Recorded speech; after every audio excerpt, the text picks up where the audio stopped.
to Tamil Gospel Tabernacle channel. கர்த்தருடைய பரிசுத்த நாமத்துக்கு மகிமை உண்டாவதாக. దేవుని యొక్క పరిశుద్ధ నామానికి మహిమ కలుగును గాక. மத்தேயு எழுதின சுவிசேஷம் 20ஆம் அதிகாரம் 20ஆம் வசனத்திற்கு நம்முடைய கவனத்தை நாம் கொண்டு வருவோம். మత్తయి సువార్త 20వ అధ్యాయము 20వ వాక్యం వైపుగా మనకు ఏకాగ్రతను తిప్పుదాము. అప్పుడు జెబెదయి కుమారుల తల్లి తన కుమారులతో ఆయన యొద్దకు వచ్చి నమస్కారము చేసి ఒక మనవి చేయబోగా, அப்பொழுது செபதேயுவின் குமாரருடைய தாய் தன் குமாரரோடு கூட அவரிடத்தில் வந்து அவரை பணிந்து கொண்டு உம்மிடத்தில் ஒரு விண்ணப்பம் பண்ண வேண்டும் என்றாள். கர்த்தருடைய பரிசுத்த நாமத்துக்கு மகிமை உண்டாவதாக. దేవుని యొక్క పరిశుద్ధ నామానికి మహిమ కలుగును గాక. ஒரு தாய் தன்னுடைய பிள்ளைகளோடு ஆண்டவராகிய இயேசு கிறிஸ்துவினிடத்திலே வந்து, நாங்கள் ஒரு விண்ணப்பத்தோடு வந்திருக்கிறோம், அந்த விண்ணப்பத்தை நீர் கேட்க வேண்டும் என்று அவரிடத்திலே வேண்டிக் கொண்டார்கள். ప్రభువైన యేసుక్రీస్తు యొద్దకు ఒక తల్లి వచ్చి, గమనింగ, నా యొద్ద ఒక మనవి కలదు, ఒక విన్నపము కలదు, ఆ యొక్క విన్నపమును దయచేసి ఆలకించుడి అని చెప్పి ఉన్నది. விண்ணப்பம் என்பது ஒவ்வொரு மனிதனும் தனக்காக பண்ணுகிற ஒரு காரியம். మనవి లేక విన్నపం అన్నది ఒక వ్యక్తి తన కొరకై తాను చేయునటువంటి కార్యము. மனித வாழ்க்கை தேவைகள் நிறைந்தது. మనుషుని యొక్క జీవితము పలు అవసరతలతో కూడినది. ஒரு தேவை முடியும் பொழுது அடுத்த தேவை கதவை தட்டுகிறது. ఒక అవసరత తీరినప్పుడు వేరొక అవసరత తలుపు తట్టుచున్నది. இந்த மாலை வேளையில கூட உங்களுக்கும் கூட பல விண்ணப்பங்கள் இருக்கும். ఈ యొక్క సాయంకాల సమయమందు కూడా మీరు కూడా పలు విన్నపములతో వచ్చి ఉండవచ్చును. ஏதாவது ஒரு தேவைகளோடு தான் நீங்கள் ஆண்டவருடைய சன்னிதானத்தை தேடி வந்திருப்பீர்கள். ఏదో ఒక అవసరతతోని మీరు దేవుని యొక్క సన్నిధానమును వెతికి వచ్చి ఉన్న వారుగా ఉండవచ్చును. அந்த தாய்க்கு ஒரு விண்ணப்பம் இருந்தது. ఆ యొక్క తల్లికి ఒక మనవి ఉండెను. அந்த விண்ணப்பத்தை துணிந்து ஆண்டவருடைய சமூகத்திலே வந்து அவரிடத்தில் நேரடியாக அந்த விண்ணப்பத்தை அவள் வைக்கிறதை நீங்கள் பார்க்க இயலும். ఆ యొక్క తల్లి ధైర్యముతో ప్రభువైన యేసుక్రీస్తు ఎదుటకు వచ్చి తన యొక్క విన్నపమును ప్రభువైన యేసు ఎదుట ఉంచుటను గురించి మనం చూస్తున్నాం.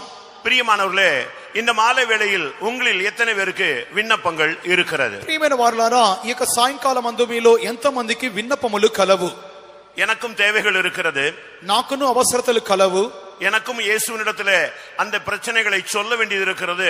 அப்படி என்று உணர்கிறவர்கள், வாஞ்சிக்கிறவர்கள் ஒரு விசை உங்களுடைய கரங்களை உயர்த்துங்கள். నాకును అవసరతలు కలవు, నాకును పలు సమస్యలున్నవి, వాటిని ప్రభువైన యేసుక్రీస్తు చెప్పు నిమిత్తముగా నాకు సందర్భము కావాలని చెప్పుచున్న వారు చేతులు పైకెత్తలేవలను. హల్లెలూయా, హల్లెలూయా. நான் ஒரு நிமிடம் தருகிறேன். నేను ఒక నిమిషం మీకు ఇచ్చుచున్నాను. நீங்கள் இருக்கிற இடத்திலே அப்படியே கண்களை மூடுங்கள். మీరు కూర్చున్న చోట ఉన్న పలముగానే కన్నులు మూయుడి. நீங்கள் முடிந்த உடனே முன்னுக்கு வந்து உங்களுடைய விண்ணப்பத்தை சொல்ல வேண்டியதில்லை. இப்பொழுது இருக்கிற இடத்திலே கண்களை மூடி உங்களுடைய விண்ணப்பங்களை அவரிடத்தில் சொல்லுங்கள், பார்க்கலாம். కూటమి యొక్క చివరిలో మాత్రమే మీరు ముందుకు వచ్చి మీ యొక్క విన్నపములు చెప్పవలని కాదు గాని, ఇప్పుడు ఉన్న చోట ఉన్న పలముగానే మీ కన్నులు మూసుకొని మీ యొక్క విన్నపములు దేవునికి తెలియజేయని తమ సమయం ఇచ్చుచున్నాను. வாயை திறந்து சத்தமிட்டு, ஆண்டவரே என்னுடைய காரியம் இதுவாய் இருக்கிறது என்று ஒரு விசை சொல்லுங்கள், பார்க்கலாம். నోరు బాగా బిగ్గరగా తెరిచి, దేవా నా అవసరత నా విన్నపము ఈ రీతిగా ఉన్నదని నోరు తెరిచి గట్టిగా చెప్పుడి. விண்ணப்பத்தை கேட்கிறவர் இங்கே இருக்கிறார். విన్నపములు ఆలకించు దేవుడు మన మధ్యలో ఉన్నాడు. எத்தனை பேர் அதை விசுவாசிக்கிறீர்கள்? ఎంతమంది విశ్వసించుచున్నారు? என் விண்ணப்பத்தை கேட்கிறவர் வந்திருக்கிறார். నా విన్నపములు ఆలకించు దేవుడు నా మధ్యలో ఉన్నాడు.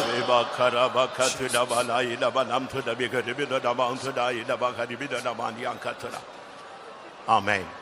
கர்த்தருடைய பரிசுத்த நாமத்துக்கு மகிமை உண்டாவதாக. దేవుని యొక్క పరిశుద్ధ నామానికి మహిమ కలుగును గాక. மனித வாழ்க்கை எப்பொழுதும் தேவைகளும் பிரச்சனைகளும் போராட்டங்களும், சில நேரங்களிலே தென்றலும் சில நேரங்களிலே புயலுமாக வாழ்க்கை அமைந்து விடுகிறது. మనుషుని యొక్క జీవితం అనేది పలు విధములైన పోరాటములు, సమస్యలు, కష్టములు, అంత మాత్రమే కాక దక్షిణపు గాలులు, బహుమైనటువంటి తుఫాను గాలులు రేగుచున్నటువంటి జీవితముగా ఉన్నది. சில நேரங்களிலே அவனுக்கு இளைப்பாறுதல் இருக்கிறது. కొన్ని సందర్భములలో వానికి విశ్రాంతి కలును. சில நேரங்களிலே அவனுக்கு இளைப்பாறுதல் இல்லாமல் போய் விடுகிறார். కొన్ని సందర్భములలో విశ్రాంతి లేకుండా పోవచ్చున్నది. இன்றைக்கும் கூட நீங்கள் பலவிதமான விண்ணப்பத்தோடு வந்ததை நீங்கள் ஆண்டவருடைய சன்னிதானத்திலே நீங்கள் சொன்னீர்கள். ఒకవేళ ఇక సాయంకాలం అందు కూడా మీరు దేవుని యొద్దకు వచ్చి పలు సమస్యలతో ఉన్నట్లుగా, అవసరతలు ఉన్నట్లుగా మీరు చెప్పి ఉన్నారు. உங்களுடைய விண்ணப்பங்கள் எதுவாக இருந்தாலும் ஆண்டவர் இன்றைக்கு இந்த மாலை வேளையிலே அந்த விண்ணப்பத்தை சரி செய்கிறவராக, அவர் தீர்க்கிறவராக அவர் கடந்து வந்திருக்கிறார். మీ విన్నపములు ఏ రీతిగా ఉన్నప్పటికీ మీ విన్నపములు సరిచేయువాడుగాను తీర్చువాడుగాను ఆయన మన మధ్యలో ఉన్నారు. இன்றைக்கு மனிதனுக்கு இருக்கிற பிரச்சனைகள் தான் என்ன? ఈ యొక్క దినాలలో మనుషునికి ఉన్న సమస్యలేంటి? ஒன்று வியாதி, ఒకటి వ్యాధి, ஒன்று நிந்தை, మరి ఒకటి నింద, மற்றொன்று ஒரு தெய்வீக வாழ்க்கை அற்ற ஒரு தன்மை, ఇంకొకటి దైవికమైన జీవితం లేని ఒక స్వభావము. சில நேரங்களிலே தேவ கோபங்கள் கூட நம்மேலே வந்து விடுகிறது. కొన్ని సందర్భములో దేవుని కోపం కూడా మన మధ్యలో రగులు కొనుచున్నది. இப்படி பலவிதமான போராட்டங்கள் நமக்கு விரோதமாக எழும்புகிறதை நாம் காண முடியும். ఈ దినం ఈ విధముగా పలు పోరాటములు మనకు విరోధముగా లేచుట మనం చూడగలం. நீங்கள் எந்த நிலவரத்தில் வந்திருந்தாலும் சரி, మీరు ఏ స్థితిలో వచ్చినప్పటికీ సరే, நான் கொஞ்ச நேரம் இந்த விண்ணப்பத்தை குறித்து நான் பேசுகிறேன். కొంచెం సేపు నేను విన్నపమును గురించి మాట్లాడగోర్చున్నాను. பின்பு நான் அடுத்த பகுதிக்கு கடந்து செல்ல விரும்புகிறேன். అటు తరువాత భాగముకు వెళ్ళాలని కోరుచున్నాను. ஏனென்றால் உங்களுடைய விண்ணப்பங்கள் இன்றைக்கு சரி செய்யப்பட வேண்டும். ఎందుకనగా మీ విన్నపములు ఈ దినమందు సరి చేయబడవలెను. இதுவரை உன்னுடைய விண்ணப்பங்கள் கேட்கப்படாமல் இருந்தாலும் இன்றைக்கு விண்ணப்பத்தை கேட்கிறேன் என்கிற ஒரு பதிலோடு தேவன் வந்திருக்கிறார். ఇంత కాలము మీకు విన్నపములకు బదులు దొరకకపోయినప్పటికీ ఈ దినమందు నీ యొక్క విన్నపములు ఆలకించుచున్నాను అన్నటువంటి జవాబుతో మన దేవుడు వచ్చి ఉన్నాడు. இரண்டாம் ராஜாக்கள் 20ஆம் அதிகாரத்திலே நாம் பார்க்கும் பொழுது, రెండవ రాజులు 20వ అధ్యాయమునందు 3-5 వசனங்களிலே பார்க்கும் பொழுது 3-5 వాక్యములనందు ஒரு ராஜா கூட அவன் வியாதிப்பட்டான் என்று வேதம் சொல்லுகிறது. ఒక రాజు వ్యాధిగా ఉండెనని వాక్యం చెప్పుచున్నది. வியாதி என்றால் அது ஒரு சாதாரண வியாதி அல்ல. వ్యాధి అనగా అది సాధారణమైనది కాదు. ஒரே நாளில் இல்லாவிட்டால் 3 நாளில் தமிழ்ல சொல்லுவாங்க விருந்தும் மருந்தும் 3 நாள். ஒரு வியாதி வந்தா 3 நாள் அது சரியாகணும் அப்படின்னு தான் அவங்க எதிர்பார்ப்பாங்க. ఒక వ్యాధి అన్నది తమిళ భాషలో ఒక సామెత ప్రకారముగా విందు కానివ్వండి లేకపోతే మందు కానివ్వండి 3 దినాల్లో సరి కావాలని, కానీ ఆ యొక్క వ్యాధి 3 దినాల్లో సరి కావాల్సింది. ஆனால் இன்றைக்கு வருகிற வியாதிகள் அப்படிப்பட்டது அல்ல. కానీ ఈ దినాల్లో వచ్చే వ్యాధులు ఆ రీతిగా ఉండట్లేదు. இன்னைக்கு அநேகருக்கு தீரா வியாதிகள் இருக்கிறது. ఈ దినాలలో అనేకులకు తీరని వ్యాధులు కలుగుచున్నవి. சிலருக்கு வெகுகால வியாதிகள் இருக்கிறது. అనేకులకు దీర్ఘకాల వ్యాధులు కలుగుచున్నవి. சிலருக்கு அந்த வியாதி மரணத்தை கொண்டு வந்து விடுகிறது. కొంతమందికి ఆ యొక్క వ్యాధి మరణమును తెచ్చుచున్నది. அது ராஜாவாக இருந்தாலும் சரி, ஏழையாக இருந்தாலும் சரி, అది రాజు అయినప్పటికీ బీదవాడైనప్పటికీ, அவன் படித்தவனா இருந்தாலும் சரி, படியாதவனாக இருந்தாலும் சரி, వాడు చదువుకున్నవాడు కానివ్వండి పామరుడు కానివ్వండి, அவன் பரிசுத்தவனாக இருந்தாலும் சரி, அவன் பாவியாக இருந்தாலும் சரி, అతడు పరిశుద్ధుడైనప్పటికీ పాపి అయినప్పటికీ எல்லாருக்கும் ஒரே விதமாய் சம்பவிக்கிறது என்று பிரசங்கி பேசுகிறான். ప్రసంగి అందరికీ ఒకే రీతిగా సంభవించుచున్నని చెప్పుచున్నాడు.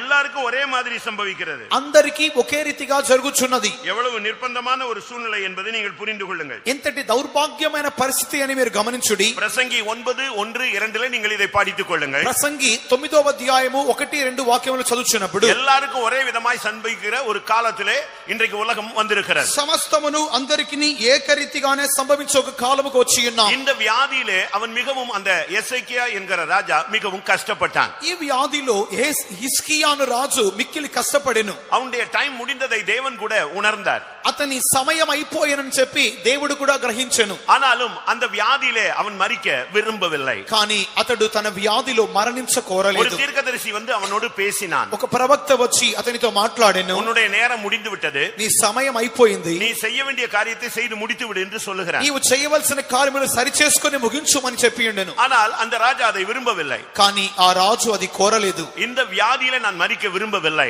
ఈ వ్యాధిలో నేను మరణించ కోరుటలేదు. உடனடியாக ஆண்டவரை நோக்கி அவன் மன்றாட ஆரம்பித்தான். వెంటనే దేవుని తేరి చూచి గోజాడుటకు ప్రారంభించెను. ஒரு சில நிமிடங்களிலே, కొన్ని నిమిషాలలో அந்த தேவனுடைய மனுஷன், அந்த தீர்க்கதரிசி உடனே கர்த்தரிடத்திலிருந்து ஒரு வாழ்த்தையை பெற்று அவனுக்கு 15 வருடங்கள் ஜீவிய நாட்கள் கூட்டி கொடுக்கப்பட்டதாக அதே மனுஷன் சொல்கிறார். దేవుని యొక్క మనుషుడైన ఆ యొక్క ప్రవక్త కొన్ని నిమిషములలోగానే దేవుని యొక్క వాక్కును పొందుకొని ఆ యొక్క రాజు ఎదుటకు వచ్చి అతనికి 15 సంవత్సరముల ఆయుష్కాలం పొడిగింపబడినట్లుగా దేవుని వాక్కును బయలుపరచుచున్నాడు. అరుமையான దేవుని பிள்ளையே, நீ மரிக்க வேண்டியது அவசியம் இல்லை. ప్రియమైన దేవుని బిడ్డ, నీవు మరణించిన అవసరం లేదు. நீ மரிக்கும்படியாக அழைக்கப்பட்டவனும் அல்ல. నీవు మరణించ నిమిత్తమై పిలువబడిన వ్యక్తియు కాదు. நீ சாவாமல் பிழைத்திருந்து தேவனுடைய செயல்களை వివరించుம்படியாக அழைக்கப்பட்டவன். నీవు చావకుండా జీవించి దేవుని యొక్క క్రియలను ప్రచురించవలసిన వ్యక్తిగా ఉన్నావు. அந்த வியாதியிலே மரிப்பான் என்ற தீர்க்க தரிசனம் வந்தபோது கூட அவன் சொன்னான், நான் மரிக்க கூடாது என்று சொன்னான். கர்த்தர் அவனை அந்த வியாதியிலே மரிக்க விடாமல் அவனை 3 நாளில் சுகமாக்கி மறுபடியும் அவனுக்கு 15 வருடங்கள் கூட்டி கொடுத்த தேவன் நம்முடைய தேவன். ఆ యొక్క వ్యాధి మూలముగా అతడు మరణించునని దేవుడు సెలవిచ్చినప్పటికీ ఈ వ్యాధిలో నేను చావకూడదని దేవుని యొద్ద గోజాడినందువలన ఆ యొక్క దేవుడు అతడు తిరిగి 15 సంవత్సరములు జీవించు నిమిత్తముగా అతని యొక్క వ్యాధిని 3 దినముల్లో పరిష్కరించి తీర్చిన దేవుడు మన దేవుడు. நீ மரித்து விடு என்று பிசாசு பேசுவான். నీవు చనిపో అని అపవాది మాట్లాడును. நீ மரித்து விடுவாய் என்று சூழ்நிலைகள் உன்னோடு பேசும். నీవు చనిపోవుదు అని పరిస్థితులు మాట్లాడును. தீர்க்கதரிசிகள் கூட நீ செத்து போனதாக சொப்பனம் காண்பார்கள். ప్రవక్తలు కూడా నీవు చనిపోయిన రీతిగానే స్వప్నములు చూచుదురు. அல்ல, உன்னுடைய காலங்கள் தேவனுடைய கரங்களில் இருக்கிறது. లేదు, నీ కాలగతులు దేవుని వశములో కలవు. தேவன் அறியாமல் உனக்கு ஒன்றும் சம்பவியாது. దేవుడు ఎరుగక నీకు ఏమీ సంభవించదు. உன் தலையில் உள்ள முடியெல்லாம் எண்ணப்பட்டிருக்கிறது. నీ తలలోని వెంట్రుకలు ఎంచబడి ఉన్నవి. என் காலங்கள் தேவனுடைய கரங்களில் இருக்கிறது.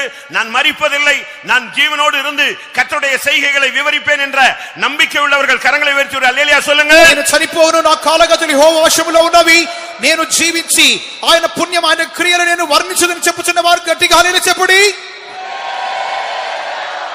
நீ சாகும்படியாக அவர் உன்னை அழைக்கவில்லை, நீ பிழைக்கும்படியாக அவர் ஜீவனை கொடுத்தவர். నీవు చనిపోవునట్లుగా ఆయన పిలవలేదు, కానీ నీవు జీవించు నిమిత్తముగానే ఆయన జీవమిచ్చిన వాడై ఉన్నారు. நீ நீடித்த நாட்களாய் இருக்க வேண்டும் என்று 33 வயதிலே தன்னுடைய சொந்த ஜீவனை உனக்காக அவர் கொடுத்தவர். నీవు దీర్ఘకాలము జీవించవలనని ఆయన తనకి 33వ ఏట తన ప్రాణము నీ కొరకు పెట్టినవారు. அங்கே வேத வசனம் என்ன சொல்லுகிறது? అక్కడ దేవుని వాక్యం ఏం చెప్పుచున్నది? நான் உன் விண்ணப்பத்தை கேட்டேன். నేను నీ యొక్క విజ్ఞాపన వింటిని. பாருங்கள், தேவன் ஒரு மனிதனுடைய சத்தத்தை கேட்கிறவர். దేవుడు ఒక మనుషుని యొక్క స్వరము వినువాడు. உன் கண்ணீரை நான் கண்டேன். నీ కన్నీళ్లు విడుచుట చూచితిని. அன்றைக்கு அவனுக்கு அந்த வியாதியிலிருந்து சுகம், அவனுக்கு நாட்களும் கூட்டி கொடுக்கப்பட்டது. ఆ దినమందు వ్యాధి నుండి బాగాయను, అతని యొక్క దినములు పొడిగింపబడెను. கர்த்தருடைய பரிசுத்த நாமத்துக்கு மகிமை உண்டாவதாக. దేవుని యొక్క పరిశుద్ధ నామము కలుగును గాక. 2 ராஜாக்கள் 2వ రాజులు 19వ அதிகாரம் 19వ అధ్యాయం 19-20 வசனங்களிலே நாம் பார்க்கும் பொழுது 19-20 వాక్యములలో அங்கே ஒரு முற்றுகை போடப்படுகிறது. అక్కడ ఒక ముట్టడి వేయబడెను. அங்கே ஒரு நிந்தையான ஒரு சூழ்நிலை உண்டாகிறது. అక్కడ ఒక నింద కలుగుచుండెను. ஒரு அசிங்கமாக ஒரு ராஜாவை, அந்த ஜனத்தை சத்துரு, அந்த சேனாபதி பேசுகிறான். ఒక సైన్యాధిపతి ఒక దేశపు రాజును ఆ రాజ్యపు జనాంగములను అసహ్యమైన హేయమైన మాటలతో మాట్లాడుచుండెను. ஒரு நிருபத்தை கூட அனுப்புகிறான். ఒక పత్రిక కూడా పంపెను. தேவனை குறை சொல்லி, దేవుని కొరత మోపి, தேவ ஜனத்தை மிகவும் கேவலமாக நிந்திக்கிறான். దేవుని యొక్క జనులను మిక్కిలి హీనముగా నిందించుచుండెను. அருமையான தேவனுடைய பிள்ளையே, உன்னுடைய வாழ்க்கையில கூட ஒரு நிந்தையான பாதையில நீ போய் கொண்டிருக்கலாம். ప్రియమైన దేవుని బిడ్డ, నీ జీవితంలో కూడా ఒక నిందైనటువంటి మార్గములో వెలుచుండవచ్చును. மரண வியாதிகளை நீக்கும்படியாகத்தான் அவர் மரணத்தை ருசி பார்த்தவர். మరణ వ్యాధులను తీర్చి పరిహరించు నిమిత్తముగానే మరణమును రుచి చూచిన దేవుడు, நீ நிந்தையிலே போகக்கூடாது என்பதற்காகத்தான் அவர் பாளையத்துக்கு புறம்பே நிந்தைகளை சுமந்தார். నీవు నిందను మోయిచు ఉండకూడదని చెప్పి ఆయన పాలెము వెలుపట నిందను మోసుకొనేను. அந்த ராஜாவுக்கு ஒன்று முடியவில்லை. ఆ యొక్క రాజు సహింపలేకపోయాను. அந்த நிந்தையான அந்த லெட்டரை கொண்டு போய் தேவ சமூகத்துல வைத்தான். ఆ యొక్క నిందాపూరితమైనటువంటి ఆ యొక్క పత్రికను దేవుని సన్నిధానంలో ఉంచెను. உன்னை குறித்தும் தவறான கருத்துக்கள் சொல்லப்படும். నీ గురించి కూడా తప్పైనటువంటి అభిప్రాయములు చెప్పబడును. தவறான கருத்துக்கள் பரப்பப்படும். తప్పైన భావనలు వ్యాపింపబడును. அநேக நிந்தைகள் உனக்கு உண்டாக்கப்படும். అనేక నిందలు నీ కొరకు కలుగును. பலவிதமான கேவலமான ஒரு பாதையில நீ போய் கொண்டிருப்பாய். ఒక హీనమైనటువంటి తప్పైన మార్గములో నీ వెలుచుండవచ్చును. ஆனால் தேவன் என்ன பண்ணினார்? కానీ దేవుడు ఏం చేశాను? அந்த வசனத்திலும் கர்த்தர் சொல்லுகிறார், உன் விண்ணப்பத்தை நான் கேட்டேன். ఆ యొక్క వాక్యములో కూడా చెప్పబడుచున్నది, నీ యొక్క ప్రార్థన నేను ఆలకించి ఉన్నాను. யாராவது உங்களை தவறாக பேசிவிட்டால், இல்லாததை சொல்லிவிட்டால் நீங்கள் துக்கப்படுகிறது உண்மைதான். ஆனால் பைபிள் சொல்லுகிறது, உங்கள் மேல் இல்லாததை சொல்வார்களானால் நீங்கள் சந்தோஷப்பட்டு களி கூறுங்கள், உங்களுடைய பிரதிபலன் பரலோகத்தில் பெரிதாய் இருக்கும் என்று இயேசு சொன்னார். ఎవరైనా నీ గురించి తప్పైన రీతిగా మాట్లాడినప్పుడు, లేని దాని నీ కొరకు చెప్పినప్పుడు నీవు ఆ కార్యమును గురించి దుఃఖపడవద్దు. ఈ విధముగా మీ గురించి చెడ్డ మాటలలో పలికినప్పుడు మీరు సంతోషించి ఉత్సహించి గంతులు వేయడని ప్రభువైన యేసుక్రీస్తు తామే సెలవిచ్చెను. அருமையான சகோதரனே, நீ வியாதியிலே போய் கொண்டிருக்கிறாயா? ప్రియమైన సహోదరుడా, నీవు వ్యాధిలో వెలుచున్నావా? இல்லாவிட்டால் நிந்தையின் பாதையில் போய் கொண்டிருக்கிறாயா? నిందైన మార్గములో వెలుచున్నావా? எஸ்தர் புஸ்தகத்திலே நாம் பார்க்கும் பொழுது, ఎస్తరు పుస్తకంలో చదివినప్పుడు 8వ அதிகாரம் 3వ వచనத்தில் பார்க்கும் பொழுது 8:3 నందు அந்த எஸ்தருக்கு ஒரு விண்ணப்பம் இருந்தது. ఆ యొక్క ఎస్తరుకు ఒక మనవి కలిగెను. ஏனென்றால் அவளுக்கு பிரச்சனை, அந்த தேவ ஜனங்களை அழிக்கும்படியாக ஒரு உத்தரவு பிறப்பிக்கப்பட்டிருந்த ஒரு காலகட்டம். ఎందుకనగా ఆ యొక్క రాణి ఎస్తరు యొక్క జనాంగమును సంహరించు నిమిత్తమై నిర్మూలం చేయ నిమిత్తమై ఒక ఆజ్ఞ బయలుదేరినటువంటి సందర్భం. உன் குடும்பத்தை அழிக்க சில முடிவுகள் எடுக்கப்பட்டிருக்கலாம். ఒక కుటుంబమును నీ కుటుంబం నిర్మూలం చేయ నిమిత్తమై కొన్ని తీర్మానాలు చేయబడి ఉండవచ్చును. உன் பிள்ளைகளை அழிக்க பல தீர்மானங்கள் எடுக்கப்பட்டிருக்கலாம். నీ పిల్లలను నిర్మూలం చేయ నిమిత్తమై పలు తీర్మానాలు చేసి ఉండవచ్చును. உன்னுடைய வாழ்க்கைக்கு விரோதமாக அநேக காரியங்கள் எழுப்பப்பட்டிருக்கலாம். నీ జీవితముకు విరోధముగా అనేక కార్యములు లేచి ఉండవచ్చును. உன் சந்ததியை அழிக்கும்படியாக பிசாசு முற்பட்டுக் கொண்டிருக்கலாம். నీ సంతతిని నిర్మూలం చేయ నిమిత్తమై అపవాది ప్రేరేపించబడి ఉండవచ్చును. அந்த இடத்துல எஸ்தர் ஒரு விண்ணப்பத்தை ராஜாவினிடத்தில் ஏறெடுக்கிறார். అక్కడ ఎస్తెరు రాజు ఎదుట ఒక కన్నీళ్లతో ఒక మనవి చేసెను. வேதம் என்ன சொல்லுகிறது? వాక్యం ఏం చెప్పుచున్నది? அன்றைக்கு அந்த விண்ணப்பத்தை தேவன் கேட்கிறார். ఆ రోజు దేవుడు ఆ యొక్క విజ్ఞాపన ఆలకించెను. அன்றைக்கு ராஜா எழுதின தீர்ப்பே மாற்றப்பட்டது. ఆ దినమందు రాజు తాను చేసినటువంటి తీర్పు మార్చి ఉన్నాడు. காரியம் மாறுதலாய் முடிந்தது என்று வேதம் சொல்லுகிறது. కార్యమునది వ్యతిరేకముగా మార్చబడి చెప్పబడుచున్నది. அருமையான ஜனமே, உனக்கு விரோதமாக பலவிதமான காரியங்கள் தீர்மானிக்கப்பட்டிருக்கலாம். எல்லா தீர்மானங்களையும் உடைக்கிற ஒரு கர்த்தர், எல்லா முத்திரைகளையும் உடைக்க பாத்திரர் ஆண்டவராகிய இயேசு கிறிஸ்து. ప్రియమైన దేవుని బిడ్డ, నీకు విరోధముగా పలు విధములైన తీర్మానములు ఆలోచనలు చేయబడి ఉండవచ్చును, కానీ మన దేవుడు అటువంటి తీర్మానములు బద్దలు చేయవాడును. నీకు విరోధముగా పుట్టించబడినటువంటి ప్రతి కార్యములను ఆయన మార్చు శక్తివంతమైన దేవుడు. தேவ ஜனங்களை அழிக்கும்படியாக பல தீர்மானங்கள் எழுப்பப்பட்டுக் கொண்டிருக்கிற காலம் இது. దేవుని జనాంగం నిర్మూలన చేయ నిమిత్తమై పలు తీర్మానములు రేగుచున్నటువంటి పుట్టుచున్న కాలం ఇది. ஆனால் அத்தனை தீர்ப்புகளையும் மாற்றக்கூடிய தேவன் நம்முடைய தேவன். కానీ అన్ని తీర్పులను మార్చు దేవుడు మన దేవుడు. கர்த்தருடைய பரிசுத்த நாமத்துக்கு மகிமை உண்டாவதாக. దేవునికి పరిశుద్ధ నామము కలుగును గాక. நாம் செய்த தவறுகள், మనం చేసిన తప్పులు, நாம் செய்த புத்திஹீனங்கள், మనం ఇక బుద్ధిహీనతలు, நம்முடைய பிள்ளைகள், நம்முடைய புருஷன், நம்முடைய மனைவி இப்படிப்பட்ட யாராவது செய்த தவறுகள், మనకి పిల్లలు, భార్య, భర్త చేసినటువంటి తప్పులు சில நேரங்களிலே அது தேவ கோபமாக மாறி இருக்கலாம். కొన్ని సందర్భములలో అది దేవుని కోపముగా మారి ఉండవచ్చును. ஆனால் இன்றைக்கு நீ விண்ணப்பம் பண்ணினால் தேவன் இறங்கி அந்த தேவ கோபத்தை உன் குடும்பத்திலிருந்து அவர் மாற்ற வல்லவர். కానీ ఈ దినమందు నీ విన్నపం చేసినట్లయితే దేవుడు కరుణించి కనికరము చూపి నీ కుటుంబముకు విరోధముగా లేగిన ఆ యొక్క కోపమును మార్చ సమర్థుడు. இரண்டாம் ராஜாக்கள் 22ஆம் அதிகாரம் 19-20 வசனங்களிலே நீங்கள் இதை காண இயலும். రెండవ రాజులు 22వ అధ్యాయము 19-20 వాక్యములలో ఈ కార్యమును మనం చూడగలం. கர்த்தருடைய பரிசுத்த நாமத்துக்கு மகிமை உண்டாவதாக. దేవునికి పరిశుద్ధ నామము కలుగును గాక. இன்றைக்கும் கூட பல தேவ கோபங்கள், நியாய தீர்ப்புகள் நம்மேலே நிலை நின்று கொண்டிருக்கிறது. ఈ దినాలలో కూడా పలు న్యాయ తీర్పులు, దేవుని కోపములు మన మీద నిలబడుచున్నవి. அந்த நினிவே பட்டணத்துக்கு ஒரு நியாய தீர்ப்பு கொடுக்கப்பட்டு விட்டது. ఆ యొక్క నినివే పట్టణముకు ఒక న్యాయ తీర్పు తీర్చబడెను. அதற்காக ஒரு தீர்க்கதரிசி அனுப்பப்பட்டு விட்டான். అందు నిమిత్తమే ఒక ప్రవక్త పంపబడెను. நாட்கள் குறிக்கப்பட்டது. దినములు గుర్తింపబడెను. இன்னும் 40 நாட்கள் என்று முடிவு செய்யப்பட்டது. ఇక మీదట 40 దినముల నియమింపబడెను. ஆனால் தேவன் அந்த ஜனத்தினுடைய விண்ணப்பத்தை கண்டார், கேட்டார். కానీ దేవుడు ఆ యొక్క జనము యొక్క విన్నపమును ఆలకించి ఉన్నాడు, చూచి ఉన్నాడు. கர்த்தருடைய பரிசுத்த நாமத்துக்கு மகிமை உண்டாவதாக. దేవునికి పరిశుద్ధ నామము కలుగును గాక. 1 சாமுவேலிலே 1ஆம் அதிகாரத்தை நாம் பார்க்கும் பொழுது, మొదటి సమూయేలు మొదటి అధ్యాయములో 10ஆம் வசனம் 12ஆம் வசனங்களை நீங்கள் கண்ணோக்கும் பொழுது 10-12 వాక్యములు చూస్తున్నప్పుడు அங்கே ஒரு பெண் அவள் தாயாக முடியாமல் தவித்துக் கொண்டிருந்தாள். అక్కడ ఒక స్త్రీ తాను తల్లి కాలేకుండా తప్పించుచుండెను. அவளுக்கு விவாகம் ஆகிவிட்டது. ఆమె వివాహమాయెను, ஆனால் பிள்ளை இல்லை. కానీ పిల్లలు లేరు. அவள் அதற்காக எவ்வளவோ பிரயாசப்படுகிறாள். అందు నిమిత్తమై ఆమె ఎంతగానో శ్రమ పొందెను. நாட்கள் போன போது அந்த பிள்ளை இல்லாத தன்மை ஒரு நிந்தையாக மாறினது. దినములు గతించగా ఆమె యొక్క గొడ్రాలుతనమన్నది నిందగా మారెను. அவளுடைய புருஷன் இன்னொருத்தியை கல்யாணம் கட்டி கொண்டான். ఆమె యొక్క భర్త ఇంకొక స్త్రీని వివాహం చేసుకొనెను. அவளுக்கு பிள்ளைகள் பிறந்தது. ఆమెకు పిల్లలు కలిగిరి. இப்போ புருஷன் இவளை நேசித்தது போல தென்பட்டாலும், ఇప్పుడైతే భర్త ఈమెను ప్రేమించినట్లుగా అనిపించినప్పటికీ அவன் அடுத்தவளை கல்யாணం கட்டி விட்டான். కానీ అతడు ఇంకొక స్త్రీని వివాహం చేసుకొనెను. அவளுக்கு பிள்ளைகள் பிறந்தபடினால் ఇవளை అల్పமாக ఎన్నినాள். ఆమెకు పిల్లలు కలిగినంత వలన ఈమెను అల్పముగా హీనముగా ఎంచెను. வருஷம் வருஷம் இது ஒரு பெரிய வேதனையாக இருந்தது. సంవత్సరం ఇది వేదనకరముగా మారెను. அருமையான தேவனுடைய பிள்ளையே, ప్రియమైన దేవుని బిడ్డ, உன்னுடைய வாழ்க்கையிலும் கூட, నీ జీవితంలో కూడా இந்த உலகத்திலே உனக்கு ஒரு குழந்தை இல்லாமல் நீ தவித்துக் கொண்டிருக்கலாம். ఈ లోకములో నీకు సంతానము లేకుండా నీవు మూలుగుచుండవచ్చును. இன்றைக்கு கர்த்தர் உனக்கு ஒரு வாக்கு கொடுக்கிறார். ఈ దినమందు నీకు ఒక దేవుడు వాక్కు ఇచ్చుచున్నాడు. வேதம் சொல்லுகிறது அவள் விண்ணப்பம் பண்ணினாள். వాక్యం చెప్పుచున్నది ఆమె విన్నపము చేసెను. அது 2 பகுதியிலே எடுத்துக்கொள்ளலாம். అది 2 విధములుగా తీసుకొనవచ్చును. ஒன்று எழுத்தின் பிரகாரமான குழந்தை, இரண்டாவது ஜெய ஜீவியமான ஆண் பிள்ளை. మొదటిదిగా శరీర ప్రకారమైనటువంటి బిడ్డ, రెండవదిగా ఆత్మ జయ జీవితం అనే మగబిడ్డ. ஒரு பாஸ்டர் வெளிநாட்டிலே போய் பிரசங்கம் பண்ணும்படியாக ஒரு தீர்க்கதரிசியான பாஸ்டர் போயிருந்தார். ఒక పాస్టర్ గారు ప్రవక్తగా ఉన్నటువంటి పాస్టర్ గారు పాశ్చాత్య దేశంలో ప్రసంగించే నిమిత్తమై వెళ్ళి ఉన్నారు. அவர் ஒவ்வொரு இடத்துக்கும் போய் 3 நாள் 2 நாள் கூட்டம் நடத்துவார். ఒక్కొక్క చోటుకి వెళ్ళి 3 దినాలు 2 దినాలు కూటాలు జరిపిస్తుండేవారు. யார் வந்தாலும் ஒரு தீர்க்கதரிசனம் சொல்லுவார். ఎవరు వచ్చినప్పటికీ ప్రవచనం చెప్పుదురు. ஒரு நாட்டுக்கு போன போது ఒక దేశానికి వెళ్ళినప్పుడు அந்த కూட்டம் முடிகிறது. కూటం ముగించబడే సందర్భం, கூட்டம் முடிகிற கடைசி நேரத்துல కూటం అయిపోయే సందర్భములో ஒரு வயதான தம்பதிகள் வந்தார்கள். ఒక వయసైనటువంటి దంపతులు వచ్చి ఉన్నారు. அவர்களை பார்த்த உடனே వారిని చూచిన గాని ஒரே வார்த்தையில சொல்லிவிட்டார், ఒకే మాట చెప్పాడు, கர்த்தர் உங்களுக்கு ஒரு குழந்தை தருவார். దేవుడు మీకు సంతానం ఒక బిడ్డనిచ్చును. அவங்க கிட்ட வர்றதுக்குள்ள சொல்லிட்டார். వారు దగ్గరికి రాకముందుగానే చెప్పేశాడు.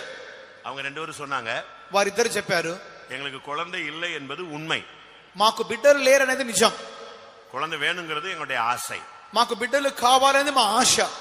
நீங்களும் அழகான ஒரு தீர்க்கதரிசனம் சொல்லிட்டீங்க, మీరు కూడా ఒక మనోహరముగా ఒక ప్రవచనం చెప్పేశారు, உங்களுக்கு குழந்தை கிடைக்கும் கர்த்தர் சொல்றாருன்னு சொல்லிட்டீங்க, మీకు బిడ్డలు కలుగునని మీకు చెప్పేశారు, బాగుంది. ஆனா உண்மையான பிரச்சனை என்ன தெரியுமா? కానీ నిజమైన సమస్య ఏంటో తెలుసా?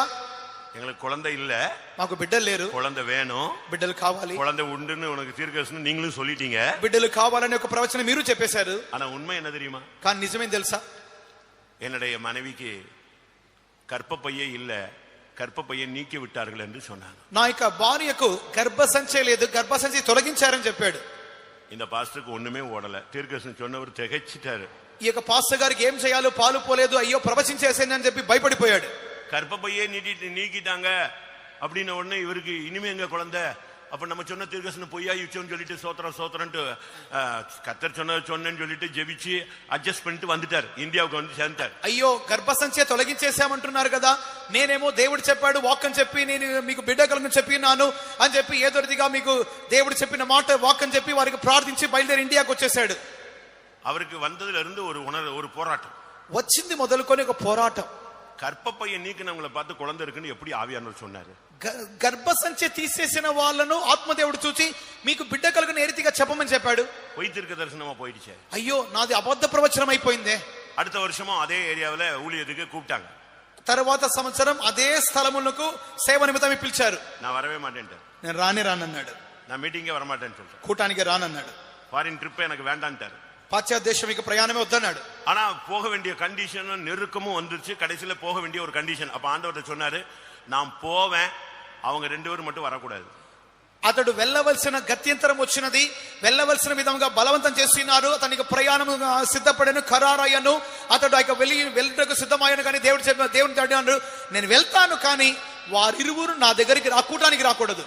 எல்லா ஊர்லயும் ஊழியம் செஞ்சாரு, అన్ని చోట్ల సేవ చేశాడు. இப்ப அந்த குறிக்கப்பட்ட ஊர்ல அதே சிட்டில போய் அதே மாதிரி மீட்டிங், తిరిగి అదే సిటీలో కూటం జరుగుతున్నది. முதல் நாள் கூட்டம் முடிந்தது, మొదటి దినం కూటమైంది. எட்டி பார்த்தாரு, அந்த 2 பேரையும் காணோம், ரைட், ஆண்டவர் காப்பாத்திட்டாருன்னு சொல்லிட்டாரு. తొంగి చూశాడు, పర్వాలే రాలేదు, దేవుడు కాపాడాడు అనుకున్నాడు. ரெண்டாவது நாள் பார்த்தாரு, அவங்க வரல, ரைட், ஆண்டவர் நம்மோடு இருக்கிறாரு. రెండవ దినం మందు కూడా చూశాడు, వారు రాలేదు, సరే పర్వాలేదు, దేవుడు మనతో ఉన్నాడు. மூணாவது நாள் பார்த்தா கூட்டம் முடிஞ்சிருச்சு, ரொம்ப சந்தோஷமா கிளம்புற நேரத்துல பார்த்தா அந்த 2 பேரும் அப்படியே வந்துகிட்டு இருக்காங்க. మూడవ దినం మందు కూటమంతా అయిపోయింది, పర్వాలే ఆపద తప్పిందని సంతోషంగా బయలుదేరేటప్పుడు వారు ఇరువురు వచ్చారు. இவர் எட்டி பார்த்தாரு, கையில குழந்தை வச்சிருக்காங்களான்னு. அவங்க 2 பேரும் எம்டியா தான் வந்துகிட்டு இருந்தாங்க. వీరిరువురు వస్తున్నారు, తొంగి చూస్తున్నాడు, చేతులు ఏదైనా బిడ్డ ఉందా అని చెప్పి వీరు ఖాళీ చేతులతో వస్తున్నారు. நினிவேல யோனா சொன்ன மாதிரி, இதுக்குத்தான் நான் வரமாட்டேன்னு சொன்னேன் அப்படின்னு ஆண்டவர்கிட்ட இவருக்கு அவங்க அவ்வளவு தூரத்துல வர்றதுக்குள்ளேயே இவருக்கும் ஆண்டவருக்கும் பயங்கர பிரச்சனை ஆயிடுச்சு. నినెవేలో ఇందు కొరకే రానని చెప్పానని చెప్పి యోనా దేవునితో కొట్లాడిన రీతిగానే ఇప్పుడు దేవునికి తన యుద్ధం జరుగుతుంది, ఇందుకే కదా నేను చెప్పానని దేవునితో మాట్లాడుతున్నాడు. அவங்க 2 பேரும் வந்த உடனே முழங்கால் போட்டு கர்த்தர் உண்மையுள்ளவர் அப்படின்னாங்க. వారిరువురు అతని దగ్గరికి రాగానే మోకరించి దేవుడు నమ్మకస్తుడు అన్నారు. தேவன் தன்னுடைய வார்த்தையில வல்லமை உள்ளவர்னு சொன்னாங்க. దేవుడు తన వాక్కులో శక్తిమంతుడు అన్నారు. இவருக்கு ஒன்னும் புரியல, குழந்தை இல்லாம நல்லமா பிரசங்கம் பண்றான், 2 பேரும் நம்ம இவ்வளவு பிரசங்கம் பண்ணிருக்கோம், இப்ப 2 பேரும் சொல்றான்னு சொல்லிட்டு உண்மையை சொல்லுங்க, என்னங்க பிரச்சனைன்னு சொன்னாங்க. అతడు అనుకున్నాడు, వీరు మనకంటే బాగా ప్రసంగం చేస్తున్నారు, దేవుడు నమ్మకస్తుని చెప్పి బిడ్డలు లేరని చెప్పినప్పుడు వీరు బాగా మాట్లాడుతున్న వెంటనే ఏంటన్నాడు, ఏంటి విషయం చెప్పండి అన్నారు. அவங்க சொன்னாங்க, கர்ப்பப்பையை நீக்கினது உண்மை, ஆனால் கர்த்தர் புதிதான ஒரு கர்ப்பப்பையை உருவாக்கி ஒரு குழந்தையை உருவாக்கி இருக்கிறாரு, இப்பதான் மெடிக்கல் செக்அப் முடிஞ்சு நாங்க வர்றோம்னு சொன்னாங்க. இவர் கத்திட்டாரு, அல்லேலூயான்னு கத்திட்டாரு. గర్భసంచి తీసివేసింది నిజం, కానీ గర్భసంచిని దేవుడు తిరిగి నూతనముగా సృష్టించి ఆ గర్భములో ఇప్పుడు ఒక బిడ్డ రూపుదిద్దుకుంటున్నది. దేవునికి స్తోత్రం వారు చెప్పినారు. ఇతడు గట్టిగా హల్లెలూయా అన్నాడు. இயேசு சுகமாக்குகிறவர் மட்டுமல்ல, இயேசு விடுதலையாக்குகிறவர் மட்டுமல்ல, இயேசு சிருஷ்டிகர் என்பதை நீங்கள் நினைவு கூற வேண்டும். యేసు విడిపించువాడు స్వస్థపరచువాడు మాత్రమే కాదు గాని యేసు సృష్టించువాడని కూడా మీరు గ్రహించవలెను. அருமையான தேவனுடைய ஜனமே, இந்த கூட்டத்துக்கு வந்திருக்கிற உனக்கும் சரீரத்திலே பலவிதமான குறைபாடுகள் வேதனைகள் இருக்கலாம். இன்றைக்கு இயேசுவின் நாமத்தில் ஒரு அற்புதமான ஒரு வல்லமை உன் சரீரத்தில் ஆளுகை செய்யும். ప్రియమైన దేవుని బిడ్డలారా, ఇక సాయంకాలములో మీరు పర్వతమైన కొరతలతోనూ కష్టములతోనూ వ్యాధులతోనూ వచ్చినము కానీ దేవుడు మీకు కొరకు ఒక స్వస్థత నిమిత్తమై ఆరోగ్యం నిమిత్తమై సృష్టించు నిమిత్తమై సమర్థుడై ఉన్నారు. விசுவாசிக்கிறவர்கள் கண்களை மூடுங்க பார்க்கலாம். విశ్వసించువారు కన్నులు మూసుకుని చూద్దాం. ஒரு சிருஷ்டிக்கும் வல்லமை உன்மேல் பட்டென்று இறங்கும். ఒక సృష్టించు శక్తి నీ మీద హఠాత్తుగా దిగును. உனக்கு எதை மாற்றணுமோ மாற்றிடுவார். నీకు ఏదైతే మార్చవచ్చునో మార్చుడు. உன் லிவர் கெட்டு போயிருக்கலாம், నీ కాలేయం చెడిపోయినవచ్చును, உன் கிட்னி கெட்டு போயிருக்கலாம், నీ కిడ్నీ చెడిపోయినవచ్చును, உன் கர்ப்பப்பை கெட்டு போயிருக்கலாம், నీ గర్భసంచి చెడిపోయినవచ్చును, உன் சரீரத்துல அவயவங்கள் கண்கள் பாதிக்கப்பட்டிருக்கலாம், నీ శరీరములో నీ కన్నులు చెడిపోయినవచ్చును, எலும்புல நரம்புல ஊனுல சதையில ரத்தத்துல மயிர்ல தோல்ல உனக்கு ஏதாவது ஒரு பாதிப்பு இருக்கலாம். ఎముకల్లోను చర్మములోను తోల్లోను నరములలోను బలహీన చెడిపోయినవచ్చును. இதோ வார்த்தையினாலே உலகங்களை உண்டாக்கினவர் உனக்கு இப்பொழுது ஒரு அற்புதத்தை செய்யட்டும். వాక్కు మూలముగా సర్వాంతరం వ్యాంతరం కలిగించే దేవుడు నీకు ఒక అద్భుతం చేయబోతున్నాడు. ఇప్పుడు நீ கையை உயர்த்திருக்கும் பொழுதே ஒரு வல்லமை இறங்குகிறது. నీవు చేతులు పైకెత్తుచున్నప్పుడు ఒక శక్తి దిగబోతున్నది. இன்றைக்கு உன் விண்ணப்பத்தை கேட்கிறார். నీ విన్నపమును ఆలకించుచున్నాడు. நீ வந்தது வெறுமை, திரும்பி போவது நிறைவு. నీవు వచ్చినది శూన్యముగా వచ్చి ఉన్నావు, వెలుచున్నప్పుడు నిండుగా వెళ్తున్నావు. உன் வேதனை நீங்கி நீ இப்பொழுதே சுகமாக வேண்டியது அவசியம். నీ వేదన తొలగింపబడి నీవు స్వస్థత పొందవలసింది ఇప్పుడే అవసరతగా ఉన్నది. நீ மரிக்க மாட்டாய், నీవు మరణించవు. உனக்கு ஜீவிய நாட்கள் கூட்டி கொடுக்கப்படுகிறது, ఆయుష్కాలం పొడిగింపబడుచున్నది. இப்பொழுதே ஒரு அற்புதத்தின் வல்லமை இந்த ஹாலில் இறங்கி கொண்டிருப்பதை எத்தனை பேர் அனுபவிக்கிறீர்கள்? ఇప్పుడే అద్భుతములు ఇచ్చే శక్తి దిగుచున్నదని ఎంతమంది గ్రహించుచున్నారు? இப்பொழுதே பிசாசுகள் ஓடட்டும், ఇప్పుడే దయ్యములు పారిపోవును, வியாதிகள் ஓடட்டும், వ్యాధులు పారిపోవును, விழுந்து போன வல்லமைகள் ஓடட்டும், పడిపోయిన శక్తులు పారిపోవును. இதோ உன்னுடைய விண்ணப்பத்தை கேட்கிறேன், ఇదో నీ విన్నపం ఆలకించుచున్నాను. கண்ணீரை கண்டேன். నీ కన్నీళ్లు చూచితిని. எசேக்கியாவின் கண்ணீரை கண்டவர், హిజ్కియా యొక్క కన్నీరును చూచినవారు, அன்னாளின் கண்ணீரை கண்டவர், అన్నా యొక్క కన్నీళ్లు చూచినవాడు, எஸ்தரின் கண்ணீரை கண்டவர், ఎస్తేరు యొక్క కన్నీళ్లు చూచినవాడు. இதோ உன் விண்ணப்பத்துக்கு பதில் கொடுக்கிறார். ఇదో నీ విన్నపముకు బదులిచ్చుచున్నాడు. ஆமென். கர்த்தருடைய பரிசுத்த நாமத்துக்கு மகிமை உண்டாவதாக. దేవుని యొక్క పరిశుద్ధ నామానికి మహిమ కలుగును గాక. நான் இப்போ என் சப்ஜெக்ட்டுக்கு வர்றேன். ఇప్పుడు నా యొక్క అంశానికి వచ్చుచున్నాను. இனிமேதான் நம்ம பிரசங்கத்துக்கு வர்றோம். ఇప్పుడే మన యొక్క ప్రసంగంలో ప్రవేశిస్తున్నాం. கர்த்தருடைய பரிசுத்த நாமத்துக்கு மகிமை உண்டாவதாக. దేవుని యొక్క పరిశుద్ధ నామ మహిమ కలుగును గాక. இவ்வளவு நேரம் நீங்க உங்க பிரச்சனை, போராட்டம், துக்கம், வியாகுலம், வேதனை, கண்ணீர், தேவை, இன்னும் பிரச்சனை, பாரம், வியாதி, பிசாசு, இத பத்திலாம் நீங்க நானும் சொன்ன நீங்களும் ஜெபிச்சிட்டீங்க. ఇంతవరకు మీరైతే మీకు సమస్యలు, కష్టములు, పోరాటములు, అపవాదిక తొందరలు ఇవన్నీ నేను చెప్పినాను, మీరు ప్రార్థించి ముగించేశారు. ஆனா இன்னைக்கு நம்முடைய சப்ஜெக்ட் அது மட்டுமல்ல. కానీ ఈ దినమందు మనకి సబ్జెక్ట్ అంత మాత్రమే కాదు. திருப்பதியில கர்த்தர் பேச விரும்புகிறது என்ன? తిరుపతి పట్టణంలో దేవుడు మాట్లాడగోరునది ఏమి? இங்கே ஒரு தாய், ఇక్కడ ఒక తల్లి தன் பிள்ளைகளோடு வந்து ஒரு விண்ணப்பம் பண்றா. తన బిడ్డలతో వచ్చి ఒక మనవి చేసెను. என்ன விண்ணப்பம் தெரியுமா? మనవి ఏంటో తెలుసా? என்ன விண்ணப்பம் தெரியுமா? ఆ యొక్క మనవి ఏంటో తెలుసా? இப்ப நீங்க எல்லாரும் விண்ணப்பம் பண்ணீங்க, எதுக்காக? ఇప్పుడు మీరు మనవి విన్నపం చేస్తున్నారు ఎందుకొరకు? வியாதி, వ్యాధి, வறுமை, దరిద్రం, కష్టం, దరిద్రం, శాపం, பிசாசு, అపవాది, செய்வன, చేతబడి, குழந்தை இல்லாத தன்மை, గొడ్రాల్తనం, என்னை ஏசிட்டாங்க, பேசிட்டாங்க, துக்கப்படுத்திட்டாங்க, என்னை அப்படி பண்ணிட்டாங்க, இப்படி பண்ணிட்டாங்க, என்னை கேவலப்படுத்திட்டாங்க, இந்த கதையெல்லாம் இப்ப சொல்லி முடிச்சிட்டீங்க. அந்த சாப்டர் இப்ப க்ளோஸ் பண்றோம். நம்ம నన్ను తిట్టినారు, చెడుగా మాట్లాడినారు, నన్ను ఈర్తిగా అరీతిగా చేసినారని చెప్పి ఇటువంటి బాధలన్నీ చెప్పుకున్నాం. ఇక సబ్జెక్ట్ ముగించేశాం. இதெல்லாம் வச்சுக்கிட்டு நீ பிரசங்கம் கேட்டீங்கன்னா உனக்கு பிரசங்கம் ஏறாது. ఇవన్నీ నీ మనసులో పెట్టుకొని నీవు ప్రసంగం విన్నామంటే ప్రసంగం నీకు మనసులో ఎక్కదు. அதனாலதான் முதல்ல இந்த சாப்டர் க்ளோஸ் பண்றேன் நான். అందు నిమిత్తముగానే ఇప్పుడు ఈ యొక్క అధ్యాయాన్ని ముగించేద్దాం. இங்கே அந்த தாய் ஒரு விண்ணப்பத்தை ஏறெடுக்கிறாள். ఇప్పుడు అక్కడ ఒక తల్లి ఒక మనవి చేయుచున్నది. இயேசு உடனே கேட்டார், நான் உனக்கு என்ன செய்ய வேண்டும்? యేసు వెంటనే అడుగుతున్నాడు, నేను నీకేం చేయాలి? மத்தேயு 20:21 நீங்கள் இதை பார்க்க முடியும். మత్తయి 20:21 నందు దీన్ని మీరు చూడగలరు. உடனே அந்த தாய் சொன்னாள், వెంటనే తల్లి చెప్పాను, ஆண்டவரே நீங்க உங்களுடைய ராஜ்யத்தில் வருவேன் வருவேன் என்று சொல்லுகிறீர். దేవా ప్రభువా మీరు మీకు రాజ్యమందు వచ్చుదురు వచ్చుని చెప్పుచున్నారే உம்முடைய ராஜ்யத்தில் நீர் வரும் பொழுது నీ రాజ్యమందు నీ వచ్చినప్పుడు எனக்கு 2 பிள்ளைங்க இருக்காங்க. నాకు ఇద్దరు కుమారులు కలరు. அந்த 2 பேர்ல ஒருத்தன் உம்முடைய வலது பக்கத்துல உட்காரணும், ஒருத்தன் உம்முடைய இடது பக்கத்துல உட்காரணும். ఆ ఇద్దరు కుమారులు ఒకడు నీ కుడి వైపున ఇంకొకడు నీ ఎడమ వైపున కూర్చోవాలి. இப்ப யாராவது நல்லா கவனிங்க, బాగా గమనించండి. இந்த விண்ணப்பத்தெல்லாம் பண்ண சொன்னோம் இல்லையா, யாராவது நானு என் மனைவி என் பிள்ளைங்க எல்லாரும் உங்களுடைய வலது பாரசத்துல இடது பாரசத்துல உட்காரணும்னு விண்ணப்பம் பண்ணவங்க யாராவது இருந்தா கை வைத்து. ఇప్పుడు మిమ్మల్ని విన్నపం చేసుకోమని దేవునికి మనవి చేసుకోమని చెప్పి ఉన్నాను. ఈ రీతిగా నేను నా భార్య నా బిడ్డలు మీ యొక్క కుడి వైపున ఎడం వైపున కూర్చోవాలి అని దేవుని యొక్క విన్నపం మనవి చేసిన వారు ఎవరైనా ఉంటే చేతులు పైకెత్తండి. இல்ல ஊழியக்காரங்க நானும் வலது பாரசத்துல உட்காரணும், என் ஜனமெல்லாம் இடது பாரசத்துல உட்காரணும்னு ஏதாவது ஒரு ஊழியக்காரி ஜெபிச்சின்னு சொன்னா కై వైద్యం. ఇక్కడ ఉన్న సేవకులైన సహోదర సహోదరులు ఎవరైనా నేను నీ కుడి వైపున నా జనాంగం నీ ఎడమ వైపున కూర్చోవాలని ఇక్కడ స్టేజ్ మీద కూర్చున్నటువంటి సేవకులు ఎవరైనా చేసి మనవి చేస్తుంటే చేతులు పైకెత్తండి. ஒரு ஆள் கிடையாது பாத்தீங்களா, ఒక్క వ్యక్తి కూడా లేదు. చూడండి, நாம் எல்லாரும் இம்மைக்காக கிறிஸ்துவை பின்பற்றுகிறோம். మనమందరము ఇహమందు కొరకు మాత్రమే క్రీస్తును వెంబడించువారు. ஒருவன் இம்மைக்காக கிறிஸ்துவை பின்பற்றுகிறவனானால் அவன் పరిదపిக்கப்படத்தக்கவன் என்று வேதம் சொல்லுகிறது. ఒక మనుషుడు ఇహమందు కొరకు మాత్రమే క్రీస్తుని నిరీక్షించిన మనుషులందరికంటే దౌర్భాగ్యుడని చెప్పబడుచున్నది. ஒரு தாய் தன் பிள்ளைகளுக்காக பண்ணுகிற ஜெபம், என் பிள்ளைங்க நல்லா சுகமா இருக்கணும், என் பிள்ளைங்க கம்ப்யூட்டர் படிக்கணும், என் பிள்ளைங்க ஃபாரின் போகணும், என் பிள்ளைங்க நல்ல வாழ்க்கை வாழணும், இந்த உலகத்தில் தலை சிறந்தவர்களாக மாறணும், இப்படிப்பட்ட ஒரு விண்ணப்பம் தான் ஒரு தாய்க்கு இருக்கும்.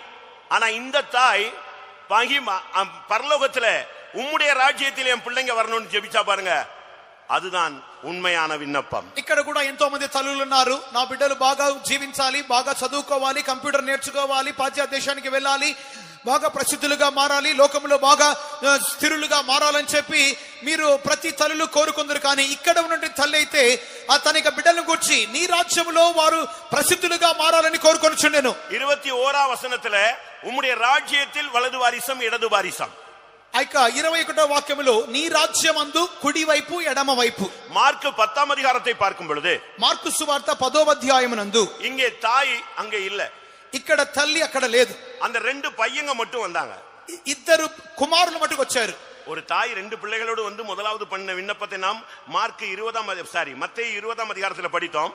மார்க் 10ஆம் அதிகாரத்தில் மார்க் சொல்லுகிறார், தாய் வரவில்லை, 2 பிள்ளைகள் மட்டும் வந்து சொன்னாங்க, ஆண்டவரே உம்முடைய ராஜ்யத்தில் இல்ல, உம்முடைய மகிமையிலே நான் வலது பக்கத்துல என் தம்பி இடது பக்கத்துல இருக்கணும் அப்படின்னு ஒரு விண்ணப்பம் பண்ணதாக வேதம் சொல்லுகிறது. మత్తయి సువార్త 20వ అధ్యాయములో యేసు యొద్దకు ఒక తల్లి వచ్చి తన కుమారుల గురించి విజ్ఞాపన చేసిన రీతిగా మనవి చేసిన రీతిగా మనం చదువుతున్నాం. కానీ మార్కు సువార్త 10వ అధ్యాయంలో మనం చదువుతున్నప్పుడు ఆ యొక్క ఇద్దరు కుమారులు మాత్రమే వచ్చి వారు ప్రభుతో చెప్పుచున్నప్పుడు నీ రాజ్యమందు చెప్పలేదు, కానీ నీ మహిమయందు నా అన్న నేను నా కుడి వైపున నా తమ్ముడు ఎడమ వైపున కూర్చోవాలని వారు విన్నపం చేసి ఉన్నారు. ஒரு தாய் தன்னுடைய பிள்ளைகளை குறித்து வைச்சிருந்த தரிசனத்தை பாருங்கள். ఒక తల్లి తన పిల్లలను గురించిన దర్శనం చూడండి.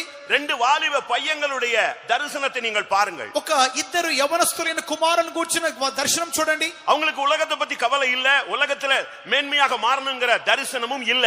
அவங்களுக்கு மகிமை, அந்த ராஜ்யம், அந்த சிங்காசனம், அதுதான் அவங்களுடைய குறிக்கோளாக இருக்கிறது. వారికి లోకమును గురించిన చింత లేదు, లోకములో శ్రేష్ఠులైన వారిగా జీవించాలన్నటువంటి ఎంతోటి కలత లేదు, ఆశ లేదు. కానీ ఆ రాజ్యములో, ఆ మహిమలో, ఆ సింహాసనములో దేవునితో పాటు కనబడాలని వారు కోరి ఉన్నారు.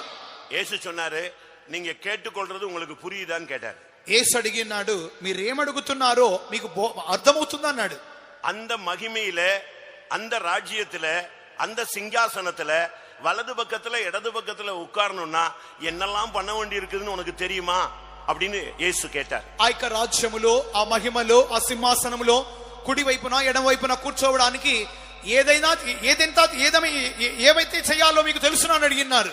యేసు சொன்னாரு, యేసు చెప్పినాడు, நான் பெரும் ஸ்நானத்தை உங்களால் பெறக்கூடுமா? నేను పొందు బాప్తిస్మమును మీరు పొందగలరా? நான் குடிக்கும் பாத்திரத்துல நீங்கள் பானம் பண்ணுவீர்களா? నేను త్రాగునటువంటి గిన్నెలోంది మీరు త్రాగగలరా? అమ్మాவும் 2 பிள்ளைகளும் ரொம்ப தெளிவா இருக்கிறா. తల్లియు ఇద్దరు కుమారులను చాలా తేటగా స్వస్థ బుద్ధితో ఉన్నారు. உடனே சொன்னாங்க, ஆண்டவரே நீர் குடிக்கும் பாத்திரத்தில் நாங்கள் பானம் பண்ணுவோம், நீர் பெரும் ஸ்நானத்தை நாங்கள் பெறுவோம்.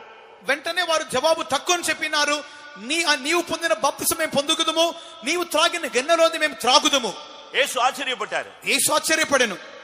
கேட்டது பரல மகிமையில ஒரு இடம் அடிக்கிட்டு அதுக்கு நீ பெருகிற ஸ்நானத்தெல்லாம் பெற்றுருவியான்னு கேட்கிறாரு. சரிங்கிறான். அவன் எதுக்குமே ரெடி. அவனுக்கு வேண்டியது மகிமை. వారు పరలోకములో మహిమలో స్థానమును అడుగుచున్నారు.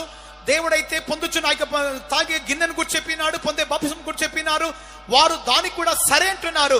వారికి కావాల్సింది మహిమలో రాజ్యములో స్థానం. உடனே இயேசு சொன்னார், వెంటనే యేసు చెప్పెను, நான் பெறும் ஸ்நானத்தை நீங்கள் பெறுவீர்கள். నేను పొందే బాప్తిసం మీరు పొందగలరు. நான் குடிக்கும் பாத்திரத்திலும் நீங்கள் பானம் பண்ணுவீர்கள். నేను త్రాగిన గిన్నెను మీరు త్రాగుదురు. ஆனாலும் అయినను என் பிதாவின் வலது வருஷத்தில் இடது வருஷத்தில் வீற்றிருக்கும்படியாக யாருக்கு ஆயத்தமாக்கப்பட்டிருக்கிறதோ அவங்களுக்கு தான் அது கிடைக்கும் அப்படின்னு அந்த சாப்டர் க்ளோஸ் பண்ணிட்டார். నా తండ్రి యొక్క కుడి వైపునను ఎడమ వైపున కూర్చుండటకు అది ఎవరికి సిద్ధపరచబడనో అది ఎవరికి దొరుకునో వారికి మాత్రమే దొరుకునని చెప్పి ఆ యొక్క కార్యానంతటితో ముగించేశాడు. அப்ப பரலோகத்துல அந்த மகிமையில வலது பக்கம் இடது பக்கம் யாரோ ஒரு ஆளுக்கு பிக்ஸ் பண்ணிருக்கு, அவங்களுக்கு தான் கிடைக்கும், நமக்கு கிடைக்காதா? ఆ యొక్క పరలోకములో ఆ యొక్క మహిమలో ఆ యొక్క రాజ్యములో కుడి వైపున ఎడమ వైపున ఎవరికో ఒకరికి నియమింపబడింది. అది వారికి మాత్రమేనా? అది మనకు దొరకదా? நான் அந்த சப்ஜெக்ட்டுக்கு பின்னால வரேன். ఆ యొక్క అంశానికి తర్వాత వస్తాను. முதலாவது இயேசு சொன்னார், நான் பெரும் ஸ்நானத்தை நீங்கள் பெற முடியுமா? మొదటిగా యేసు చెప్పినాడు, నేను పొందు బాప్తిస్మం మీరు పొందగలరా? அவங்க ரெடின்னு சொல்லிட்டாங்க. వారు సరే అన్నారు. கர்த்தருடைய பரிசுத்த நாமத்துக்கு மகிமை உண்டாவதா. దేవునికి పరిశుద్ధ నామము కలుగును గాక. மகிமையிலே ஒரு இடத்தை நீ அடைய வேண்டுமானால், మహిమలో ఒక స్థానము నీ పొందాలంటే, பரலோகத்திலே ஒரு இடத்தை பெற்றுக்கொள்ள வேண்டுமானால், పరలోకములో ఒక స్థలము నీవు పొందాలంటే, ஆண்டவரோடு அடுத்து சிங்காசனத்திலே உட்கார வேண்டுமானால், దేవునితో సింహాసనం ప్రక్కలో కూర్చోవాలంటే, முதலாவது நீ பெற வேண்டிய ஒரு ஸ்நானம் இருக்கிறது. మొదటిగా నీవు పొందవలసిన బాప్తిస్మం కలదు. இயேசு சொன்னார், యేసు చెప్పెను, நான் பெரும் ஸ்நானத்தை நீங்கள் பெற முடியுமா? నేను పొందు బాప్తిస్మం మీరు పొందగలరా? இதுதான் அன்றைய கேள்வி. ఈ దినం ఇదే ఆ దినమందు ప్రశ్న. பிரியமானவர்களே, இது பெரிய சிம்பிளான ஒரு காரியம் என்று நீங்கள் எடுக்கலாம். ఒకవేళ ఇది ఒక చాలా సులభమైన కార్యమని మీరు అనుకోవచ్చును. இது ஸ்நானம் என்பது ஒரு ஸ்நானம் அல்ல.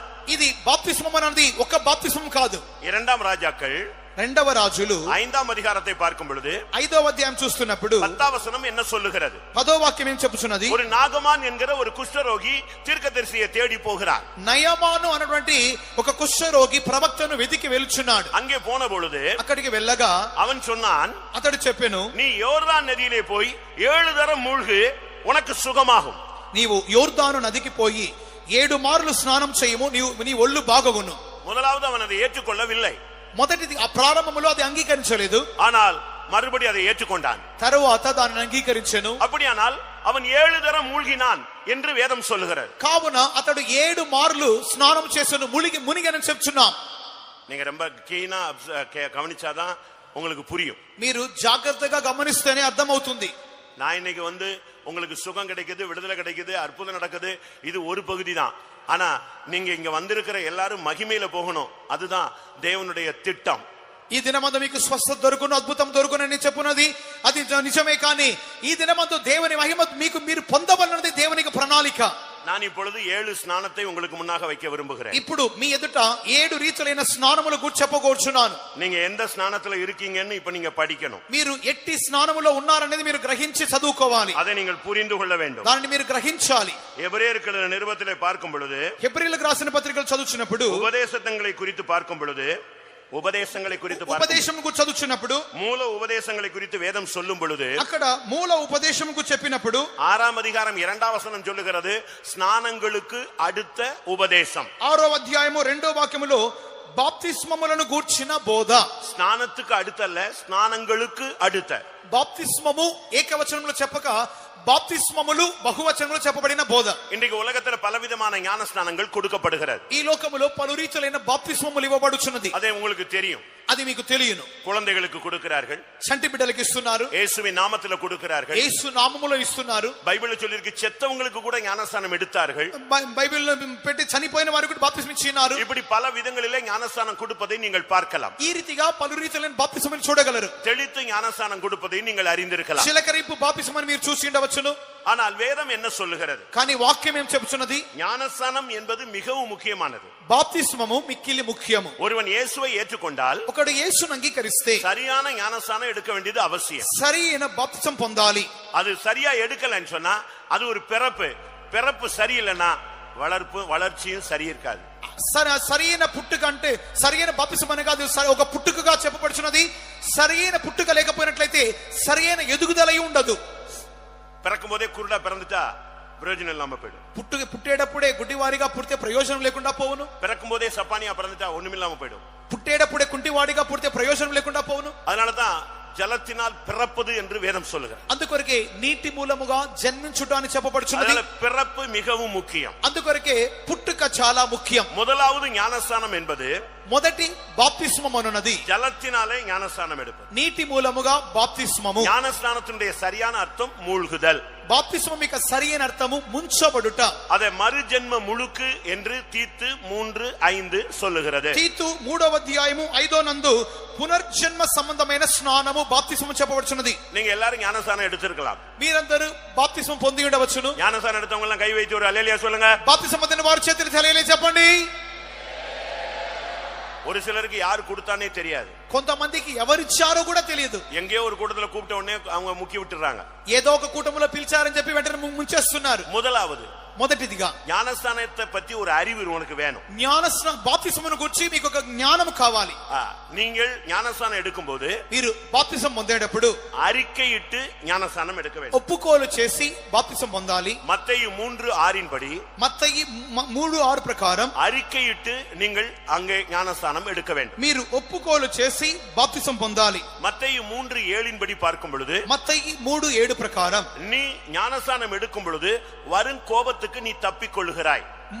మీరు బాప్తిసం పొందుచున్నప్పుడు రాబోయే కోపోగ్రతను తప్పించుకొనుచున్నాం. மத்தேயு 3:11 சொல்லுகிறது. మత్తయి 3:11 నందు நீ சரியாய் மனம் திரும்பி ஞானஸ்நானம் எடுக்க வேண்டும். సరైన మారు మనసు పొంది బాప్తిసం పొందాలి. மத்தேயு 3:16 சொல்லுகிறது. మత్తయి 3:16 నందు நீ சரியாய் ஞானஸ்நானம் எடுத்தா வானம் திறக்கும். నీవు సరిగ్గా బాప్తిసం పొందితే ఆకాశం తెరవబడును. மார்க்கு 1:4 பார்க்கும் பொழுது మార్కు 1:4 నందు பாவ மன்னிப்புக்கென்று நீ ஞானஸ்நானம் எடுக்க வேண்டும். పాప క్షమాపణ నిమిత్తము బాప్తిసం పొందాలి.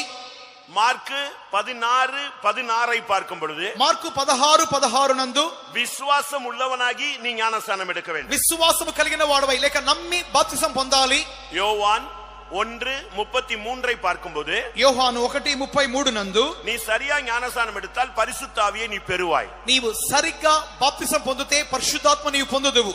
யோவான் 4:1 பார்க்கும்போது యోహాను 4:1 నందు நீ சரியான ஞானஸ்நானம் எடுத்தால் இந்த சபையிலே நீ சீஷனாக மாறுவாய். నీవు సరిగ్గా బాప్తిసం పొందినట్లయితే సంఘములో నీవు శిష్యునిగా మారుదువు. அப்போஸ்தலர் 2:41 பார்க்கும் பொழுது అపోస్తలులు 2:41 నందు நீ வசனத்தை ஏற்றுக்கொண்டு சந்தோஷமாய் ஞானஸ்நானம் எடுக்க வேண்டும். నీవు వాక్యమును అంగీకరించి సంతోషముగా బాప్తిసం పొందాలి.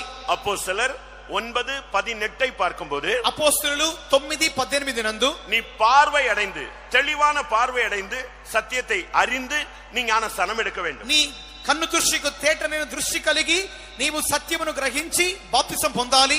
ரோமர் 6:3 படி பார்க்கும் பொழுது రోమా 6:3 ప్రకారముగా இயேசுக்குள்ளான மரணத்துக்குள்ளான ஒரு ஞானஸ்நானம், பாவத்துக்கு மரணம். క్రీస్తు యేసులోనికి బాప్తిసం అనగా మరణములోనికి ఒక పాపమునకు చనిపోయిన అనుభవం. ரோமர் 6:4 படி பார்க்கும்போது రోమా 6:4 ప్రకారం புதிதான ஜீவனுள்ளவனாய் நடந்து கொள்ளத்தான் ஞானஸ்நானம். నూతన జీవం పొందిన వారమై నడుచుకొనుటకే బాప్తిస్మము. 1 కొరింథీయர் మొదటి కొరింథీయులు 12వ అధ్యాయం 12వ అధ్యాయం 13వ వచనத்தை பார்க்கும்போது 13వ వాక్యమునందు நீங்கள் ஞானஸ்நானம் எடுக்கும் பொழுதுதான் ஒரே சரீரத்துக்குள்ளாக நீங்கள் மாற்றப்படுகிறீர்கள். మీరు బాప్తిసం పొందుచున్నప్పుడు ఏక శరీరంలోనికి మారుచున్నారు. கலாத்தியர் 3:27 பார்க்கும்போது గలతీయులు 3:27 నందు நீங்கள் கிறிஸ்துவுக்கு உள்ளாக ஞானஸ்நானம் பெற வேண்டும். మీరు క్రీస్తులోనికి బాప్తిసం పొందుచున్నారు. కొలొసీయులు 2:12 பார்க்கும்போது 2:12 నందు நீ ஞானஸ்நானத்தில் அடக்கம் பண்ணப்படுகிறாய், கிறிஸ்துவோடு நீ எழுப்பப்படுகிறாய். బాప్తిస్మములో పాతిపెట్టబడుచున్నారు, క్రీస్తుతో పాటు మీరు లేపబడుచున్నారు. கர்த்தருடைய பரிசுத்த நாமத்துக்கு மகிமை உண்டாவதாக. దేవుని పరిశుద్ధ నామము మహిమ కలుగును గాక. ஏன் யோர்தான் நதியிலே ஞானஸ்நானம் கொடுக்கப்பட்டது? யோர்தான் நதியில் ఎందుకొరకు యోర్దానులో బాప్తిసం ఇవ్వబడెను? இயேசு அங்கேதான் ஞானஸ்நானம் எடுத்தார். యేసు అక్కడే బాప్తిసం తీసుకున్నారు. கரை புரண்டு ஓடுகிற இடத்துல தான் அவர் ஞானஸ்நானம் எடுத்தார். ఆ యొక్క అంచులు ఒడ్డున పొగ్గి పొర్లుచున్న అక్కడ ఆ యొక్క నదిలోని బాప్తిసం పొంది ఉన్నాడు. ஞானஸ்நானம் எடுத்த நிலவரத்தோடு இருக்கக்கூடாது, நீ கரையேறி வர வேண்டியது அவசியம். బాప్తిసం పొంది అక్కడే ఉంటే మాత్రమే చాలదు, నీవు ఒడ్డున ఎక్కి రావలెను. யோவான் 3:23 சாலிம் என்கிற ஊருக்கு அருகான இடத்திலே தண்ணீர் மிகுதியாக இருந்தபடினால் யோவான் அங்கே ஞானஸ்நானம் கொடுத்தான். அப்படின்னா என்ன அர்த்தம்? முழுக்கு ஞானஸ்நானம் கொடுத்தான். యోహాను 3వ అధ్యాయం 23వ వాక్యముందు సలీము దగ్గరనున్న ఐనోను స్థలములో నీళ్లు విస్తారముగా ఉండెను గనుక యోహాను ఇక్కడ బాప్తిసం ఇచ్చుచుండెను. కారణం ఏంటంటే బాప్తిసం అంది ముంచెడ బాప్తిసముగా ఉండాలి. கர்த்தருடைய பரிசுத்த நாமத்துக்கு மகிமை உண்டாவதாக. దేవునికి పరిశుద్ధ నామము కలుగును గాక. இங்கே நாகமான் 7 தரம் முழுகினான். ఇక్కడ నయమాను 7 సార్లు మునిగెను. ஒவ்வொரு நாளும் நீ ஞானஸ்நானம் பெற்றிருக்கிறதை மறந்துவிடக் கூடாது. ఒక్కొక్క దినమందు నీవు బాప్తిసం పొందింది మర్చిపోకూడదు. நீ ஞானஸ்நானம் பெற்றவன் என்பதை மறந்துவிடக் கூடாது. నీవు బాప్తిసం పొందిన వాడవని మర్చిపోకూడదు. பாவத்தை உணர்த்தப்பட்டவன், పాపము గ్రహింపు పొందినవాడు, பாவி என்று உணர்ந்தவன், పావి అని గ్రహించినవాడు, பாவ மன்னிப்பை பெற்றவன், పాప గ్రహింపు క్షమ పొందినవాడు, போக கழுவப்பட்டவன், பாவம் போக పాపమును పోగ కడుగబడినవాడు, பாவம் தவறு என்று உணர்ந்தவன், పాపము తప్పని గ్రహించినవాడు, இனி பாவம் செய்ய மாட்டேன் என்று தீர்மானம் எடுத்தவன், మీదట పాపము చేయని తీర్మానించినవాడు, இனி பாவம் செய்யாத ஒரு வாழ்க்கை வாழும்படியாக நீ பிரயாசப்படுகிறவன், ఇక మీదట పాపము చేయని జీవితం చేయని నిమిత్తమై ప్రయాసపడువాడు. பிரியமானவர்களே, நீங்கள் இதுவரை ஞானஸ்நானம் எடுக்காவிட்டால், ప్రియమైన వారలారా, ఇంతవరకు బాప్తిసం పొందకపోతే வேதம் என்ன சொல்லுகிறது? వాక్యం ఏం చెప్పుచున్నది? யோவான் 3:5 படி பார்க்கும் பொழுது, యోహాను 3:5 ప్రకారముగా ஒருவன் ஜலத்தினால் பிறவாவிட்டால் தேவனுடைய ராஜ்யத்தில் பிரவேசிக்க மாட்டான். ఒకడు నీటి మూలముగా జన్మించకపోతే దేవుని రాజ్యం ప్రవేశించాడు. ஒரு தேவனுடைய பிள்ளை ఒక దేవుని బిడ్డ மத்தேயு 28 அதிகாரத்தின் படி பார்க்கும் பொழுது, మత్తయి 28వ అధ్యాయం ప్రకారముగా பிதா குமாரன் பரிசுத்த ஆவி நாமத்திலே அவன் ஞானஸ்நானம் பெற வேண்டும். తండ్రి కుమార పరిశుద్ధాత్మములో బాప్తిసం పొందాలి. இரண்டாவது முழுகி ஞானஸ்நானம் பெற வேண்டும். రెండవదిగా ముంచెడ బాప్తిసం పొందాలి. மூன்றாவது அபிஷேகம் பெற்ற ஒரு ஊழியனுடைய கையிலே நீ ஞானஸ்நானம் பெற வேண்டும். మూడవదిగా అభిషేకం పొందిన దేవుని సేవకుల చేతిలో బాప్తిసం పొందాలి. அபிஷேகம் என்று சொன்னால் அந்நிய பாஷை அடையாளத்தோடு தேவ ஆவியின் வரத்தை பெற்றவனுடைய கையிலே நீ ஞானஸ்நானம் எடுக்க வேண்டும். అభిషేకం పొందిన వాడనగా అన్య భాషల గుర్తుతో దేవుని ఆత్మ వరముతో నింపబడిన వాడిగా అభిషేకం పొంది ఉండాలి. சரியான ஞானஸ்நானம் எடுத்தால் సరైన బాప్తిసం పొందితే பிசாசு உன்னை விட்டு போகணும். అపవాది నీలోండి తొలగిపోబడాలి. பாஸ்டர் அருள்தாஸ் அவர்கள் பேசும் பொழுது இல்லாவிட்டால் ஞானஸ்நானம் கொடுக்கும் போது పాస్టర్ అరుల్ దాస్ గారు మాట్లాడుచున్నప్పుడు లేక బాప్తిసం ఇచ్చుచున్నప్పుడు தண்ணியில எல்லாம் ஆடிக்கிட்டே இருப்பாங்க. నీళ్ళల్లో అందరూ ఆడుచు ఉంటారు. ஆனா ஞானஸ்நானம் எடுக்கிறவங்களுக்குள்ள சிலருக்குள்ள பிசாசு இருக்கும். బాప్తిసం పొందే వారిలో కూడా కొంతమందికి దయ్యం ఉండును. அவர் சொல்லுவார், நான் ஞானஸ்நானம் கொடுக்கிற வரைக்கும் தான் நீ ஆடலாம், அதுக்கு பிறகு இவனுக்குள்ள இருக்க கூடாது. ఆ యొక్క తొట్టిలో మునిగిన వారు ఊగులాడుచు ఉందరు. ఆయన చెప్పును, నేను బాప్తిసం ఇచ్చేంత వరకే నీవు ఊగులాడాలి, తర్వాత నీవు పోవాలని చెప్పును. ஞானஸ்நானம் எடுத்துட்டியா, அதோட பிசாசு உன்னை விட்டு முடிஞ்சிருச்சு. బాప్తిసం తీసుకున్నావా, అంతటితో అపవాది యొక్క కార్యం అయిపోయింది. ஞானஸ்நானத்தோடு உன் சாபம் உன்னை விட்டு போயிடணும். బాప్తిసంతో నీ శాపం తొలగును. ஞானஸ்நானத்தோடு உன்னுடைய தரித்திரம் உன்னை விட்டு போயிடணும். బాప్తిసంతో నీ దరిద్రం తొలగింపబడాలి. கர்த்தருடைய பரிசுத்த நாமத்துக்கு மகிமை உண்டாவதாக. దేవునికి పరిశుద్ధ నామము కలుగును గాక. ஒருவன் பாவி என்று உணரும் பொழுது மனம் திரும்புகிறான். ఒకడు పాపి అని గ్రహింపు పొందినప్పుడు పాపం పొందుచున్నాడు. பாவம் வேண்டாம் என்று தீர்மானிக்கும் பொழுது ஞானஸ்நானம் எடுக்கிறான். పాపము నాకు వద్దు అని తీర్మానించినప్పుడు బాప్తిసం పొందుచున్నాడు. கர்த்தருடைய பரிசுத்த நாமத்துக்கு மகிமை உண்டாவதாக. దేవునికి పరిశుద్ధ నామము కలుగును గాక. மத்தேயு 3 அதிகாரம் మత్తయి 3వ అధ్యాయం 11వ వచనத்தை பார்க்கும் பொழுது 11వ వాక్యమునందు அங்கே 3 ஞானஸ்நானம் சொல்லப்பட்டிருக்கிறது. అక్కడ 3 రీతులైన బాప్తిసం చెప్పబడుచున్నది. நான் இப்பொழுது உங்களுக்கு 7 ஸ்நானத்தை சொல்ல போகிறேன். ఇప్పుడు మీకు 7 విధాలైన స్థానములు చెప్తున్నాను. 7 தரம் அவன் மூழ்கின பொழுது அவனுக்கு சுகம் கிடைத்தது.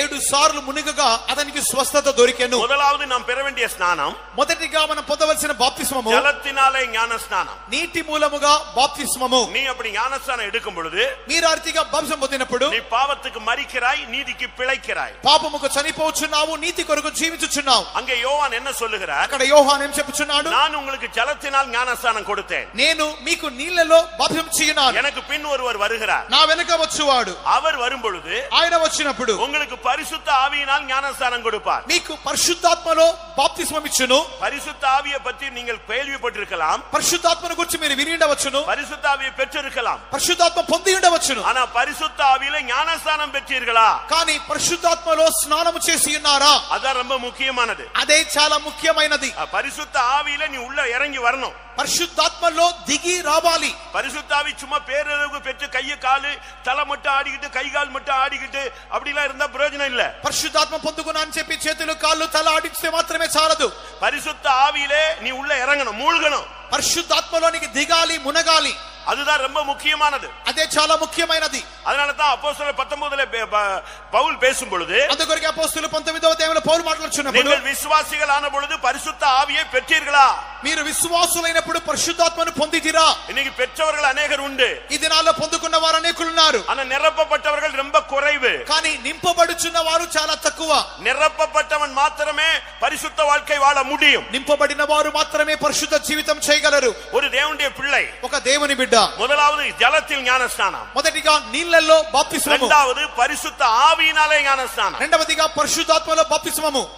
இயேசு பரத்துக்கு போகும் பொழுது, యేసు పరమకేగినప్పుడు நீங்கள் பரிசுத்தாவினால் ஞானஸ்நானம் பெறுவரை நீங்கள் எருசலேமிலே தரித்திருங்கள் என்று சொன்னார். మీరు పరిశుద్ధాత్మ పొందినంత వరకు యెరూషలేములో నిల్చుండని చెప్పినారు. இன்னைக்கு எத்தனை பேர் நீங்க பரிசுத்தாவி பெற்றவங்க எல்லாம் கை வைத்தினா எல்லாரும் வைத்திருவீங்க. பரிசுத்தாவியில் மூழ்கினவர்கள் எத்தனை பேர்? పరిశుద్ధాత్మ పొందిన వారు ఎంతమందిని చెప్పగా మీరు అనేకులు చేతులెత్తదు కానీ పరిశుద్ధాత్మలో మునిగిన వారు ఎంతమంది? பரிசுத்தாவில பல ஸ்டெப் இருக்கு. పరిశుద్ధాత్మలో పలు మెట్లు కలవు. என்னை ஒரு நதி அண்டை கொண்டு போனார். ఒక నది యొద్దకు తీసుకుని వెళ్ళాడు. நான் கணுக்கால் அளவு இறங்கினேன். నేను చీలమండలోతుకు వెళ్ళాను. நான் முழங்கால் அளவு இறங்கினேன். మోకాల్లోతుకు దిగితిని. இடுப்பளவு இறங்கினேன். నడుములోతుకు దిగితిని. அதற்கு பின்பு நீச்சாலமான இடத்துக்குள் இறங்கினேன். తర్వాత ఈదినంత లోతుకు వెళితిని. இப்ப பரிசுத்தாவிக்குள்ள ఇప్పుడు పరిశుద్ధాత్మలో நீங்க கணுக்கால் அளவு இருந்துட்டு கை தட்டிட்டு போயிட்டே இருக்கலாம். మీరు చీలమండలోతులో చేతులు మాత్రం చట్టి వెళ్ళిపోవచ్చును. இல்ல பரிசுத்தாவில நல்ல ஜெபிக்கிறவங்களா நீங்க மாறி இருக்கலாம். ఒకవేళ పరిశుద్ధాత్మలో ప్రార్థించే వారుగా ఉండవచ్చును. இல்ல பரிசுத்தாவிக்குள்ள சத்தியத்துல நிக்கிறவங்களா இருக்கலாம். ఒకవేళ పరిశుద్ధాత్మలో సత్యమును నిలబడి వారుగా ఉండవచ్చును. ஆனா நான் சொல்ற பிரசங்கம், కానీ నేను చెప్పే ప్రసంగం பரிசுத்த ஆவியிலே ஞானஸ்நானம், పరిశుద్ధాత్మలో బాప్తిస్మము. அப்படியே பரிசுத்த ஆவிக்குள்ள மூழ்கிறது. పరిశుద్ధాత్మలో ఆ రీతిగానే మునిగిపోవాలి. ஹல்லேலூயா, హల్లెలూయా. இன்றைக்கு இந்த கூட்டத்துக்குள்ள வந்திருக்கிற எல்லாரும் பரிசுத்த ஆவியில் ஞானஸ்நானம் நீங்கள் பெற வேண்டும். కావున ఈ కూటములో వచ్చిన ప్రతి వారును పరిశుద్ధాత్మలో మీరు బాప్తిసం పొందాలి. பரிசுத்த ஆவியில ஞானஸ்நானம். పరిశుద్ధాత్మలో స్నానము. எப்படி உங்களுக்கு ஜலத்துல ஞானஸ்நானம் கொடுக்கும்போது ஒரு பாஸ்டர் உன்னைய தண்ணில முக்குறாரோ, அதே போல இன்றைக்கு பிரதான ஆசாரியன் உன்னை இன்னைக்கு தண்ணில மூக்கணும், பரிசுத்த ஆவிக்குள்ள மூழ்கடிக்கணும். ఏ రీతిగా ఒక దినమందు మీరు బాప్తిసం పొందుచున్నప్పుడు ఒక పాస్టర్ గారు మిమ్మల్ని నీళ్ళలో ఆ విధంగానే ముంచేశాడో, ఆ రీతిగానే ప్రధాన యాజకుడు మిమ్మల్ని ఈ దినమందు పరిశుద్ధాత్మలో ఆ రీతిగా ముంచివేయాలి. நீ கணக்கால் அளவு முழங்கால் அளவுல நின்னுட்டு தான் நீ பிரசங்கம் பண்ணிட்டு அலையற. నీవు చీలమండలోతు మోకాల్లోతు అని చెప్పి ఇంకా ప్రసంగం చేస్తున్నావా? நீ மூழ்கணும், నీవు మునిగాలి. அதுதான் இரண்டாவது ஸ்நானம். అది రెండవ స్నానం. அதே மத்தேயு 3:11 அந்த யோவான் சொல்லும் பொழுது, అదే మత్తయి 3:11 యోహాను చెప్పుచున్నప్పుడు, அவர் அக்னியினாலும் உனக்கு ஞானஸ்நானம் கொடுப்பார். ఆయన అగ్నిలోను మీకు బాప్తిసం ఇచ్చును. இன்னைக்கு வொர்ஷிப்ல நீங்க அதை கேள்விப்பட்டீங்க. ఈ దినమందు ఆరాధనలో మీరు విన్నారు. அக்னியிலே ஒரு ஞானஸ்நானம் இருக்கிறது. అగ్నిలో ఒక బాప్తిసం కలదు. ஏன் அக்னியிலே ஒரு ஞானஸ்நானம்? ఎందుకొరకు అగ్నిలో ఒక స్నానము? அபிஷேகத்துல அடுத்த ஸ்டெப் அக்னி அபிஷேகம். అభిషేకములో తరువాత మెట్టు అగ్ని అభిషేకం. அது எதை காண்பிக்கிறது? దేని చూపుచున్నది? ரெண்டு காரியத்துக்காக உனக்கு அக்னி அபிஷேகம். రెండు కార్యముల కొరకు అగ్ని అభిషేకం. ஒன்று, ఒకటి உன்னுடைய பாவத்தை நீ சுட்டரிக்க. నీ పాపమును కాల్చివేయుటకు. இரண்டாவது, రెండవది உன்னுடைய சத்துருவை நீ சுட்டரிக்க. నీ శత్రువును కాల్చివేయుటకు. హల్లెలూయా. இதுக்கு தான் அக்னி அபிஷேகம். ఇందుకొరకు అగ్ని అభిషేకం. இந்த அபிஷேகம் எப்ப கிடைக்கும்? ఈ అభిషేకం ఎప్పుడు దొరుకును? நீ இயேசுவை நேசிக்கும் பொழுது. నీవు యేసును ప్రేమిస్తున్నప్పుడు. இயேசுவை நேசிக்கும் பொழுது యేసును ప్రేమిస్తున్నప్పుడు உனக்கு అగ్ని உண்டாகும். నీలో అగ్ని కలుగును. இயேசுவின் நேச வைராக்கியம் வரும் பொழுது, యేసు యొక్క భక్తి వైరాగ్యం వచ్చినప్పుడు அக்னி ஜுவாலை உனக்குள்ள பற்றி எரியும். అగ్ని జ్వాల నీలో రగులుకొనును. உபதியால நாம் பார்க்கும் பொழுது, ఓబద్యాలో చదువుచున్నప్పుడు, யாக்கோபை நான் அக்னியாய் மாற்றுகிறேன், యాకోబును అగ్నిగా మార్చుదును, ஆனால் யோசேப்பை நான் அக்னி ஜுவாலையாய் மாற்றுகிறேன். యోసేపు సంతతి వారిని అగ్ని జ్వాలగా మంటగా మార్చుదును. இஸ்ரவேலின் பரிசுத்த ఇశ్రాయేలుకి పరిశుద్ధుడు, அவர் அக்னியாக இருக்கிறார். ఆయన అగ్నిగా ఉన్నాడు. இஸ்ரவேலின் ஒளியானவர் அவர் அக்னி ஜுவாலையாய் இருக்கிறார். ఇశ్రాయేలుకు దీపమైన వాడు అగ్ని జ్వాలగా ఉన్నాడు. அருமையான தேவனுடைய ஜனமே, ప్రియమైన దేవుని జనమా, நீ ஏதோ ஒரு அபிஷேகம் பெற்று விட்டேன் என்று திருப்தி அடைந்து விடாதே. ఏదో అభిషేకం పొందాను తృప్తి పడవద్దు. அடுத்த ஞானஸ்நானம் இருக்கு. తరువాత బాప్తిసం ఉన్నది. சரியான அக்னி அபிஷேகம். సరైన అగ్ని అభిషేకం. இந்த அக்னி அபிஷேகம் வரும் பொழுது, ఈ అగ్ని అభిషేకం దిగినప్పుడు அதுக்கு அடையாளம் என்ன? దానికి సూచన ఏంటి? பாஸ்டர் வொர்ஷிப்ல சொன்னாரு. పాస్టర్ గారు వర్షిప్ లో చెప్పారు. செய்வின, ஏவலு, பில்லி சுனியம், தகடு, தாயத்து, மருந்து, மையி ஒன்னும் உன்கிட்ட வராது. చేతబడి మంత్ర రేకులు మీ కొరకు కాటుగా పెట్టుట ఇవన్నీ మీ దగ్గరికి రానే రావు. எத்தனை பேர் விசுவாசிக்கிறீங்க? அவங்க மட்டும் அல்லேலூயா சொல்லுங்க. ఎంతమంది నమ్ముచున్నారు? హల్లెలూయా చెప్పండి. அக்னி அபிஷேகம் இன்னைக்கு திருப்பதியில வரப்போகுது. అగ్ని అభిషేకము తిరుపతిలో దిగబోచున్నది. சரியான ஒரு அக்னியாக நீங்க மாறணும். సరైన అగ్నిగా మీరు మారాలి.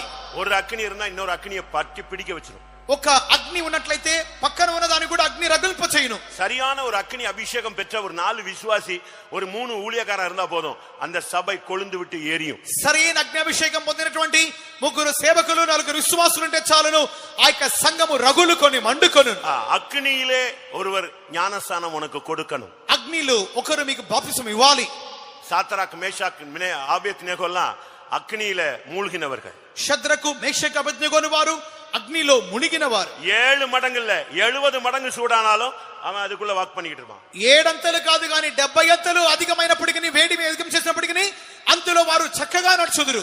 இந்த அக்கினி அந்த அக்கினியின் உக்கிரத்தை அவித்து போடும். ఈ అగ్ని ఆ యొక్క అగ్ని యొక్క తీవ్రతను చల్లార్చును. கர்த்தருடைய பரிசுத்த நாமத்துக்கு மகிமை உண்டாவதாக. దేవుని యొక్క పరిశుద్ధ నామము కలుగును గాక. லூக்கா 12:50 பார்க்கும் பொழுது లూకా 12:50 నందు இயேசு அடுத்த ஞானஸ்நானத்தை பற்றி பேசுகிறார். యేసు తరువాత బాప్తిస్మం గురించి మాట్లాడుచున్నాడు. நான் முழுக வேண்டிய ஒரு ஸ்நானம் உண்டு, నేను పొందవలసిన బాప్తిస్మం அது ఉన్నది, முடியும் அளவு நான் எவ்வளவோ நெருக்கப்படுகிறேன். అది నెరవేరు వరకు ఎంతో ఇబ్బంది పడుచున్నాను. கிறிஸ்தவ வாழ்க்கை என்பது క్రైస్తవ జీవితం అన్నది ஆரம்பத்திலே உங்களுக்கு விடுதலையும் சுகமும் ஆரோக்கியமும் ஐஸ்வர்யமாய் மாறும். ప్రారంభములో మీకు స్వస్థత ఆరోగ్యము ఐశ్వర్యముగా మారును. ஆனால் அதற்கு பின்பு తరువాత நீங்கள் சிலுவையை சுமந்து அவர் பின்னாக போக வேண்டும். మీరు సిలువ మోసుకొని ఆయన వెంట వెళ్ళాలి. பாடுகள் உண்டு, శ్రమలు కలవు. உலகத்திலே உங்களுக்கு உபத்திரவங்கள் உண்டு. లోకములో మీకు శ్రమ కలదు. என்னிடத்துல வா உனக்கு எல்லாம் தருவேன்னு சொல்லிட்டு திருப்பி எப்படி பிரச்சனைன்னு சொன்னா பாடுகள் உங்களுக்கு மகிமைக்காக. ఈ విధముగా నా యుద్ధకు రమ్ము నేను సమస్త మీకు ఇచ్చునని చెప్పిన అదే వ్యక్తి నా యుద్ధకు రమ్ము శ్రమ ఎందుకు కొరకంటే మహిమ కొరకు. சிலுவை இல்லாமல் சிங்காசனம் கிடையாது, సిలువ లేకుండా సింహాసనము లేదు, பாடுகள் இல்லாமல் மகிமை கிடையாது, శ్రమ లేకుండా మహిమ లేదు. ஒருத்தன் வேலை பார்த்தாதான் அவனுக்கு கூலி கிடைக்கும், ఒకడు పని చేస్తే జీతం దొరుకును. அதுபோல நீ இயேசுக்காக பாடுபட்டாதான் உனக்கு மகிமை கிடைக்கும். అందుకు ఆ విధముగానే యేసు కొరకు శ్రమ పడితే నీకు మహిమ దొరుకును. இயேசு தேவனுடைய குமார், தேவனுக்கு சமமா இருந்தவர். యేసు దేవునికి సమము, அடிமையின் ரூபம் எடுத்தார், దాసుని రూపం ధరించెను, அற்புதங்களை செய்தார், అద్భుతములు చేసెను. ஆனா இப்ப சொல்றாரு நான் முழுக வேண்டிய ஒரு ஸ்நானம் இருக்கு. కానీ ఇప్పుడు అంటున్నారు నేను పొందవలసిన బాప్తిస్మం ఉన్నది, அதுதான் சிலுவை. అదే సిలువ. ஒவ்வொருத்தருக்கும் பாடுகள் உண்டு, ఒక్కొక్కరికి శ్రమలు కలవు. ஒவ்வொருத்தருக்கும் ஏற்ற மாதிரி ஒரு பாடுகளை தேவன் வைத்திருக்கிறார். వారి వారికి తగిన రీతిగా శ్రమలు దేవుడు నియమించున్నాడు. உன் அழைப்புக்கு ஏத்த மாதிரி, నీ పిలుపుకు తగిన உன் రీతిగా, தரிசனத்துக்கு ஏத்த నీ மாதிரி, దర్శనం తగిన உனக்கு రీతిగా, கொடுத்த வாக்குத்தத்தத்துக்கு ஏற்ற மாதிரி, నీ యొక్క వాగ్దానం తగిన రీతిగా, நீ போகிற பாதைக்கு ஏற்ற மாதிரி, నీవు వెళ్ళు మార్గము తగిన రీతిగా, நீ அடைய போகிற சீயோன் எருசலேமுக்கு ஏற்ற மாதிரி, నీవు పొందబోయే సియోను నూతన యెరూషలేము తగిన உனக்கு రీతిగా இந்த உலகத்துல பாடுகள் உண்டு. నీకు ఈ లోకములో శ్రమలు కలవు. அதுல நீ மூழ்கணும். అందులో నీవు మునగాలి. ஏசாயா 53 தீர்க்கதரிசி சொல்லுகிறார், యెషయా 53లో ప్రవక్త చెప్తున్నాడు, அவர் தம்முடைய குமாரனை பாடுகளுக்கு உட்படுத்தினார். ఆయన తన కుమారుని శ్రమనందుటకు అప్పగించెను. அப்படின்னா என்ன அர்த்தம்? దాని అర్థం ఏంటి? பாடுகளுக்குள்ள அவருக்கு ஞானஸ்நானம் கொடுத்தாரு, ఆ యొక్క శ్రమలలోనికి ఆయనకు బాప్తిసం ఇచ్చి ఉన్నాడు. அதனாலதான் அவர் அதுல உள்ள இறங்கி வந்தார். இதற்காகவே இந்த வேளைக்குள் வந்தேன் என்று இயேசு சொல்லுகிறார். ఆ యొక్క శ్రమలకు ఆయన ఆ యొక్క బాప్తిసమునకు ముంచి ఉన్నాడు. ఇందుకొరకే ఈ సమయముకు నేను వచ్చునని చెప్పి ఉన్నాడు. இந்த ஞானஸ்நானம் நமக்கு முடியுமா? ఈ బాప్తిసం మనకు వీలగునా? அந்த 2 பையன்கிட்டையும் கேக்குறாரு. ఆ యొక్క ఇద్దరు అబ్బాయిల దగ్గర అడుగుతున్నాడు, நான் பெரும் స్నానத்தை பெற்றுவீங்களா? నేను పొందే బాప్తిసం పొందగలరా? சிலுவை சுமப்பீங்களா? సిలువను మోయిదురా? இன்னைக்கு ஊழியம் செய்யணும்னு எல்லாரும் ஆசைப்படுறாங்க, ஆனா சிலுவை சுமந்து ஊழியம் செய்யணும்னு ஆசைப்படல. ఈ దినాల్లో ஊர் అందరూ ஊரா சுத்தி மிஷினரி எவாஞ்சலிஸ்ட் ஊழியம் செய்யணும்னு ஆசைப்படுறான்.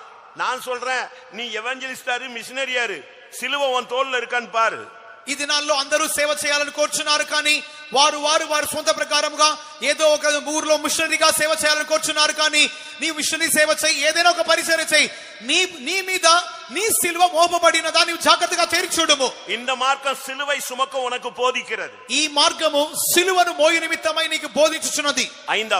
ఐదవదిగా 1 కొరింథీయుల 10వ அதிகாரம் 2వ వచనத்தை பார்க்கும் பொழுது, 1 కొరింథీయులు 10:2 నందు இஸ்ரவேல் ஜனங்கள் ఇశ్రాయేలు జనులు அங்கே மோசேக்குள்ளாக వారు మోషేలోనికి மேகத்தினாலும் சமுத்திரத்தினாலும் அவர்கள் ஞானஸ்நானம் பெற்றார்கள். మేఘములోను సముద్రములోను బాప్తిసము పొందిరి. இது 5வது ஒரு ஸ்நானம். ఇది 5వ స్నానము. இஸ்ரவேல் ஜனங்கள் இந்த இடத்துல ஞானஸ்நானம் பெற்றதாகத்தான் ஆவியானவர் பேசுகிறார். ఇక్కడ ఇశ్రాయేలు బాప్తిసం పొందిన రీతిగానే ఆత్మదేవుడు చెప్పుచున్నాడు. அன்றைக்கு ஒரு வார்த்தை சொல்லப்பட்டது, ఆ దినమందు ఒక మాట చెప్పబడెను, இன்றைக்கு நீ காண்கிற எகிப்தியனை இனிமேல் காண்பதில்லை. ఇప్పుడు నీవు చూస్తున్న ఐగుప్తీయులని ఇక మీద నీవు చూడనేరవు. அதுவரைக்கும் இருந்த அடிமைத்தனங்கள், అంతవరకున్న దాస్యము, அதுவரை இருந்த போராட்டங்கள், అంతవరకున్న పోరాటము, அதுவரைக்கும் இருந்த கொடுமைகள், అంతవరకున్నటువంటి அதுவரை இருந்த ஒடுக்கின தன்மைகள், అంతవరకు బాధ నుంచి కార్యములు எல்லாமே அன்றோடு முடிவடைகிறது. అంతయు ఆ దినముతో సమాప్తము. அதுதான் பாவத்துக்கு ஒரு முடிவான வாழ்க்கை. అదే పాపముకు ఒక ముగింపు పలికే జీవితం. நான் இப்பொழுது மேகத்துக்குள்ளான ஞானஸ்நானத்தை சொல்லுகிறேன். ఇప్పుడు మేఘములోనికి బాప్తిసం చెప్పుచున్నాను. நீங்கள் ஞானஸ்நானம் பெறுகிறீர்கள், మీరు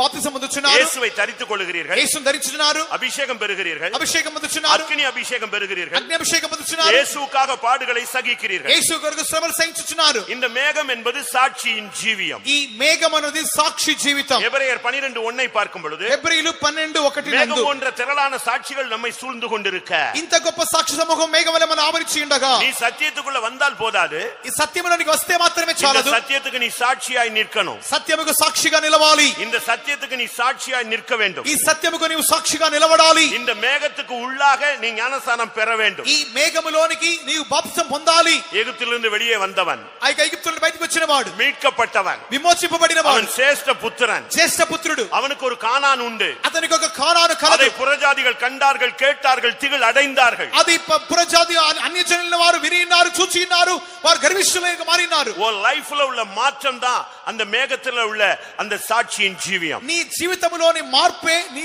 జీవితం యొక్క సాక్ష్యము. கர்த்தருடைய பரிசுத்த நாமத்துக்கு மகிமை உண்டாவதாக. దేవునికి పరిశుద్ధ నామము కలుగును గాక. அடுத்து வேதம் சொல்லுகிறது, తర్వాత వాక్యం చెప్పుచున్నది, அவர்கள் సముద్రத்துக்குள்ளாக ஞானஸ்நானம் பெற்றார்கள். వారు సముద్రములోనికి బాప్తిసం పొందిరి. இது ఎதை కాண்பிக்கிறது? దేనిని చూపుచున్నది? தேவனுடைய அன்பிலே மூழ்குவது. దేవుని ప్రేమలో మునుగుట. அவருடைய அன்பு கரையே இல்லாதது. ఆయన యొక్క ప్రేమకు అంతమే లేదు. அவருடைய அன்புக்கு கரையே கிடையாது. ఆయన యొక్క ప్రేమకు తీరం అన్నదే లేదు. அவரின் அன்பின் அகலம், ஆழம், நீளம், உயரம் அறிவுக்கட்டாத அந்த அன்பு. ఆయన యొక్క ప్రేమ యొక్క లోతు, ఎత్తు, పొడుగు, వెడల్పునది శోధింప శక్యము కాని బుద్ధికి అంతనిది. இந்த அனுபவத்தை அந்த கிறிஸ்துவின் அன்புல மூழ்கும் பொழுது ஒரு மனுஷனுக்கு இந்த உலகம் ஒரு குப்பையா மாறிடும். ఈ యొక్క అనుభవంలోనికి ఒక మనుషుడు యొక్క ప్రేమ యొక్క లోతులోనికి దిగినప్పుడు ఈ లోకం ఒక పెంట కుప్పగా కనబడే ఒక వ్యక్తికి, ஒரு பையன் ஒரு பெண்ணை நேசிக்கிறான், ஒரு பெண் ஒரு பையனை நேசிக்கிறா. சொத்து வேண்டாம், சுகம் வேண்டாம், அம்மா வேண்டாம், அப்பா வேண்டாம், ஒருவனும் வேண்டாம், காரு வேண்டாம், வீடு வேண்டாம், மானம் வேண்டாம், மரியாதை வேண்டாம், ஒண்ணுமே வேண்டாம்னு ஓடுது. ஆனா இயேசுவின் அன்பில நீ மூழ்கும் பொழுது இந்த உலகம் வேண்டாம், உலகத்துல உள்ள ஒன்றுமே வேண்டாம், இயேசு போதும் என்கிற அந்த அன்புக்குள்ள நீ ஞானஸ்நானம் எடுக்கணும். ఒక అబ్బాయి ఒక అమ్మాయిని ప్రేమిస్తున్నప్పుడు, ఒక అమ్మాయి ఒక అబ్బాయిని ప్రేమిస్తున్నప్పుడు, నాకు అమ్మ వద్దు, నాన్న వద్దు, తోబుట్టులు వద్దు, ఇల్లు వద్దు, కారు వద్దు, మాన మర్యాద వద్దు, సొత్తు స్వాస్థ్యం ఏది వద్దని చెప్పి ఆ అబ్బాయి వెంటనే వెలుటకు అమ్మాయి వెంటనే తీర్మానించుచున్నారే, ఈ యొక్క లోకం ఏది వద్దంటున్నారే. దేవుని ప్రేమలో మునిగినట్లయితే ఈ లోకములోని ఏది నాకు వద్దని చెప్పుదురు. அவரிடத்தில் அன்பு கூறுகள் எவர்களோ அத்தனை பேரும் சூரியனை போல பிரகாசிப்பார். ఆయనను ప్రేమించు వారు ఎవరో వారందరూ సూర్యుని వలె తేజరిల్లుదురు. தேவனுடைய அன்புல நீ மூழ்கணும். దేవుని ప్రేమలోని మునగాలి. ஒரு ஊழியக்காரன் ஏன் பின்மாறான்? ఒక సేవకుడు ఎందుకు వెనబడిపోతున్నాడు? ஒரு விசுவாசி எப்படி பின்மாறி போறான்? ఒక విశ్వాసి ఎందుకు వెనకబడిపోతున్నాడు? ஏன் விசுவாசிகள் குடும்பம் பிரிஞ்சு போகுது? ఎందుకు విశ్వాసుల కుటుంబాలు విడిపోతున్నాయి? அந்த கல்யாணம் கட்டும் போது இருந்த அன்பு குறையும் பொழுது ஆட்டோமேட்டிக்கா குடும்பம் பிரியும். ஐக்க ஊழியத்துக்கு வரும்போது இருக்கிற அன்பு குறையும் போது ஒருத்தன் பின்மாறுவான். சத்தியத்துக்குள்ள வரும்போது இருக்கிற அன்பு குறையும் பொழுது ஒரு விசுவாசி சபையை விட்டு வெளியே போறான். இதான் உண்மை. వివాహం జరుగుతున్నప్పుడు ఉన్నటువంటి ప్రేమ తగ్గిపోయినప్పుడు కుటుంబాలు విడిపోతున్నాయి. సేవకు వచ్చిన సందర్భంలో ఉన్నటువంటి ప్రేమ తగ్గిపోయినప్పుడు సేవను వెనుబడిపోతున్నారు. సత్యంలోనికి వచ్చినప్పుడు ఉన్నటువంటి ప్రేమ తగ్గిపోయినప్పుడు సత్యంలోని వెనుకబడిపోతున్నారు. ఇదే నిజం. ஆண்டவருடைய அன்புல மூழ்க மூழ்க மூழ்க எல்லாத்தையும் நீ மறந்துடுவ. దేవుని ప్రేమలో మునగగా సమస్తమును మర్చిపోవుదువు. கிறிஸ்துவை அறிகிற அறிவின் மேன்மைக்காக எல்லாவற்றையும் நஷ்டம் என்று விட்டேன், కుప్పయాగ ఎన్నుகிறேன். క్రీస్తు యొక్క అనుభవమును జ్ఞానమును గురించి సమస్తమును నష్టముగాను పెంటగుప్తో సమముగాను ఎంచుకొంటిని. ఏడవదిగా நீங்க என்ன ஞானஸ்நானம் எடுத்திருக்கீங்கன்னு தெரியல. ஒண்ணுமே எடுக்காத டீம் இருக்கு, 1-2ல நிக்கிறதும் இருக்கு. நான் இப்ப 7ஆம் கிளாஸ் பேசுறேன், 7வது சப்ஜெக்ட் பேசுறேன். మీరు ఎట్టి బాప్తిసములో ఉన్నారో నాకు తెలియట్లేదు. 1-2కి నిలబడిపోయిన వాళ్ళు ఉండవచ్చును. మీరు ఏ స్థితిలో ఉన్నారో తెలియట్లేదు. ఇప్పుడు 7వ కార్యానికి వెళ్తున్నాను. 1 பேதுரு 3ஆம் அதிகாரம் 20-21ல பார்க்கும் பொழுது அந்த பேழைக்குள்ளே அவர்கள் வந்து அந்த 8 பேர் மட்டும் காக்கப்பட்டார்கள். அதற்கு ஒப்பனையான ஞானஸ்நானம். 1 పేతురు 3వ అధ్యాయము 21 వాక్యములలో ఆ యొక్క ఓడలోనికి 7గురు ప్రవేశించుని దానికి సాదృశ్యమైనటువంటి బాప్తిస్మం చెప్పబడుచున్నది. சபைக்குள்ளே நீ வந்து சபையிலே தேவனுடைய அந்த சரீரமாகிய சபையிலே நீ இணைக்கப்பட்டு அந்த சபையினுடைய பிரமாணங்களுக்கும் சத்தியங்களுக்கும் உபதேசங்களுக்கும் இந்த பரிசுத்தவான்களுடைய ஐக்கியத்திலும் நீ மூழ்குவது ஒரு ஞானஸ்நானம். ఈ సంఘములోనికి వచ్చి ఇక సత్యంలోనికి ప్రవేశించి పరిశుద్ధుల యొక్క సహవాసంలో ఐక్యతలో జీవించి నీవు ఇక వీటిలో పాటు నిలిచి సత్య ప్రకారముగా జీవించడం నిమిత్తమై తీర్మానించి ఇందుకు అప్పగించుకున్నట్టే ఒక బాప్తిసమము. చెన్నైల ஒரு சகோதரி நல்லா ஊழியம் செஞ்சிருந்தாங்க. చెన్నైలో ఒక సహోదరి బాగా సేవ చేయించుండెను. நல்ல தீர்க்கதரிசனம் சொல்லுவாங்க, బాగా ప్రవచించుదురు. சகோதரிகள் மத்தியில நல்ல ஊழியம் செஞ்சாங்க. సహోదరుల మధ్యలో మంచి సేవ చేయువారు. హిందుస్థాన్ బైబిల్ కాలేజీలో அவங்க கெஸ்ட் லெக்சரர். హిందుస్థాన్ బైబిల్ కళాశాలలో వారు ఒక గెస్ట్ లెక్చరర్. ஒரு நாள் பாஸ்டர் பிரபாகரன் அவர்கள் அவங்களை பார்க்கிறதுக்கு போனார். ఒకసారి పాస్టర్ ప్రభాకర్ గారు ఆమెను చూడడానికి వెళ్లారు. அந்த சிஸ்டர் அவங்க இண்டிபெண்டன்ட், நாங்க సహోదరిகள் జపం நடக்கிற இடத்துல உனக்கு என்ன வேலை அப்படின்னு துரத்தி விட்டாங்க. ఈ విధముగా ఇక పాస్టర్ ప్రభాకర్ గారు అక్కడికి వెళ్ళగానే సహోదరుల ప్రార్థన జరుగుతున్న ఈ స్థలములో మీకేంటయ్యా పని చెప్పామని అడిగారు. இவர் அமைதியா வந்துட்டார். ఈయన మౌనంగా వచ్చేశారు. நாட்கள் போனது, దినాలు గడిచిపోయాయి. எபேசியர் 2 அதிகாரம் 19, 20, 21 கர்த்தர் அவங்களோடு பேசினார். ఎఫెసీయులు 2వ అధ్యాయం 19, 20, 21 వాక్యములు దేవుడు ఆమెతో మాట్లాడారు. அப்போஸ்தலர், தீர்க்கதரிசிகள் என்பவருடைய அஸ்திபாரங்களின் மேல் நீங்கள் மாளிகையாக, வீடாக, வாசஸ்தலமாக கூட்டி கட்டி எழுப்பப்படுகிறீர்கள். అవి మీరు అపోస్తలు ప్రవక్తలు ఉన్నటువంటి వారి యొక్క పునాది మీద మీరు మంచి యొక్క భవనముగా మీరు కట్టబడుచున్నారని చెప్పబడినది. அவங்களுக்கு ஒண்ணுமே புரியல. వారికి ఏం అర్థం కాలేదు. நீ அங்க கட்டப்பட்டாதான் நீ மாளிகையா மேல போவேன்னு சொன்னார். నీవు అక్కడ కట్టబడినప్పుడు మాత్రమే భవనముగా కట్టడముగా మార్చమని చెప్పబడినది. நான் எங்க போகணும்னு கேட்டாங்க. నేను ఎక్కడికి వెళ్ళాలని అడిగారు. அன்னைக்கு ஒருத்தன் ஜிப்பா போட்டு வந்தானே, அவனை துரத்துனியே, அவன் தான் அஸ்திபாரம் சொன்னார். ఆ దినమందు ఒక జిబ్బా వేసుకుని రాగానే నువ్వు తరిమేసావే, అతడే పునాది అని దేవుడు చెప్పాడు. அன்னையோட நம்ம சபையில வந்து அவங்க சேர்ந்தாங்க. ఆ దినమందు మనకి సంఘములో వచ్చి చేర్చబడి ఉన్నారు. எல்லா సభைகளுக்கும் நீங்க சுத்திக்கிட்டு இருக்கலாம், ஆனா பேழைக்குள்ள வந்தாதான் நீ பாதுகாக்கப்படுவாய். అన్ని సంఘాలుగా నీవు చుట్టూ తిరుగులాడుచుండవచ్చును గాని ఓడలోనికి వచ్చినప్పుడు మాత్రమే నీవు కాపాడబడదువు. கண்ட இடங்களில் உன்னுடைய சர்வாங்க தகன பலியை செலுத்தாதே. నీ ఇష్టమైన చోటులో నీవు సర్వాంగ దహనమని చెల్లించవద్దు. தேவன் தெரிந்து கொண்ட ஒரு இடத்திலே போய் அங்கே கற்பிக்கப்படுகிறவர்களை கேட்டு அவைகளின்படி செய்வாயாக என்று உபாகமத்தில் சொல்லப்பட்டிருக்கிறது. దేవుడు నియమించిన ఒక స్థలముకు వెళ్ళి నీకు బోధించబడు వారిగా మాటలు చెప్పిన ప్రకారముగా నీవు బలి చెల్లించవలని ద్వితీయోపదేశం చెప్పబడినది. இதுதான் சபைக்குள்ள வந்து சபையில ஒரு விசுவாசியாக அஸ்திபார கற்களாகிய மூளைக்கல் இயேசு, அவர்களோடு இணைந்து கட்டப்பட்ட அஸ்திபார கற்கள் ஊழியர்கள், அதோடு சேர்ந்து மாளிகையாக கட்டப்படுவது విశ్వాస జీవియం. ఇదే సంఘములోనికి వచ్చే అనుభవము.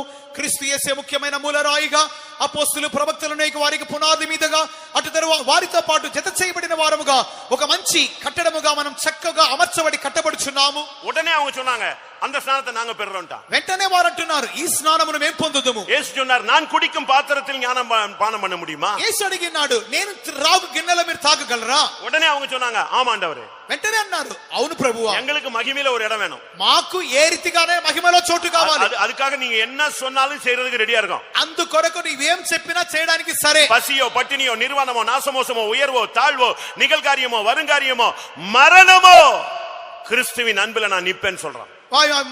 ఆకలి దప్పులు కానివ్వండి, నింద కానివ్వండి, అవమానం కానివ్వండి, ఎటువంటి కారణమైనప్పటికీ ఆ యొక్క మహిమలో నేను చోటు పొందుకు నిమిత్తమై నేను కోర్చున్నా అని చెప్పినారు. கர்த்தருடைய பரிசுத்த நாமத்துக்கு மகிமை உண்டாவதாக. దేవునికి పరిశుద్ధ నామం కలుగును గాక. யோவான் 18:11 பார்க்கும் பொழுது, యోహాను 18:11 నందు, பிதா எனக்கு கொடுக்கும் பாத்திரத்தில் நான் பானம் பண்ணாது இருப்பேனோ, తండ్రి నాకిచ్చిన పాత్ర గిన్నెలను త్రాగకుండా ఉందునా, அதுதான் வேதனையின் உச்சகட்டமான அந்த சவுக்கடிகளும் சிலுவைக்கு முன்பாக கெத்சமனையிலிருந்து அவர் ரத்தம் சிந்த தொடங்கினார். ఆ యొక్క అదే ఆ యొక్క తండ్రి అనుమతించినటువంటి వేదనల యొక్క ఉచ్చఘట్టమైన మార్గముగాను కొరడా దెబ్బలతోను నిండిన మార్గముగా ఉన్నది. பிலாத்துவின் அரண்மனையில பயங்கரமான அடிகள் பட்டார். పిలాతు యొక్క అంతఃపురములో భయంకరముగా దెబ్బలు తినెను. சரீரத்தில மனதில வேதனை அடைந்தார். శరీరములోను మనసును వేదన పొందెను. பிரியமானவர்களே, நீங்கள் இயேசு குடித்த பாத்திரத்தில் பானம் பண்ண வேண்டும். ప్రియమైన వారులారా, యేసు నియమించిన పాత్రలో మీరు త్రాగవలెను. 1 కొరింథీయుల్లో நாம் பார்க்கும் பொழுது, మొదటి కొరింథీయులో చూసినప్పుడు 10వ అధ్యాయం 3:4 நாம் பார்க்கும் பொழுது, 10వ అధ్యాయం 3-4 నందు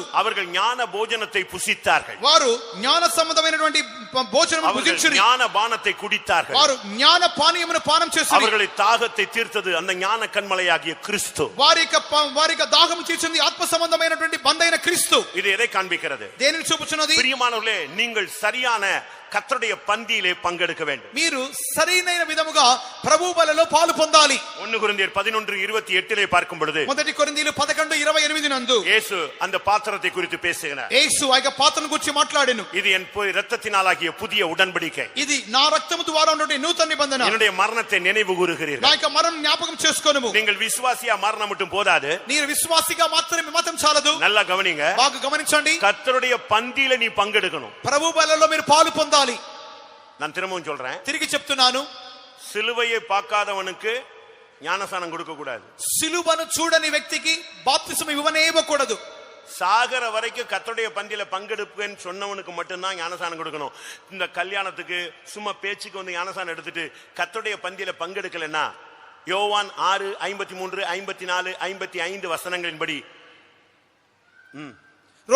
ఈ విధముగా నేను వివాహము కొరకు మాత్రమే బాప్తిసం తీసుకునే వారు కాదు, కానీ నేను చచ్చేంత వరకు ప్రభు బల ఉన్నారో వారు మాత్రమే ఇక బాప్తిసం పొందువారుగా ఉండాలి.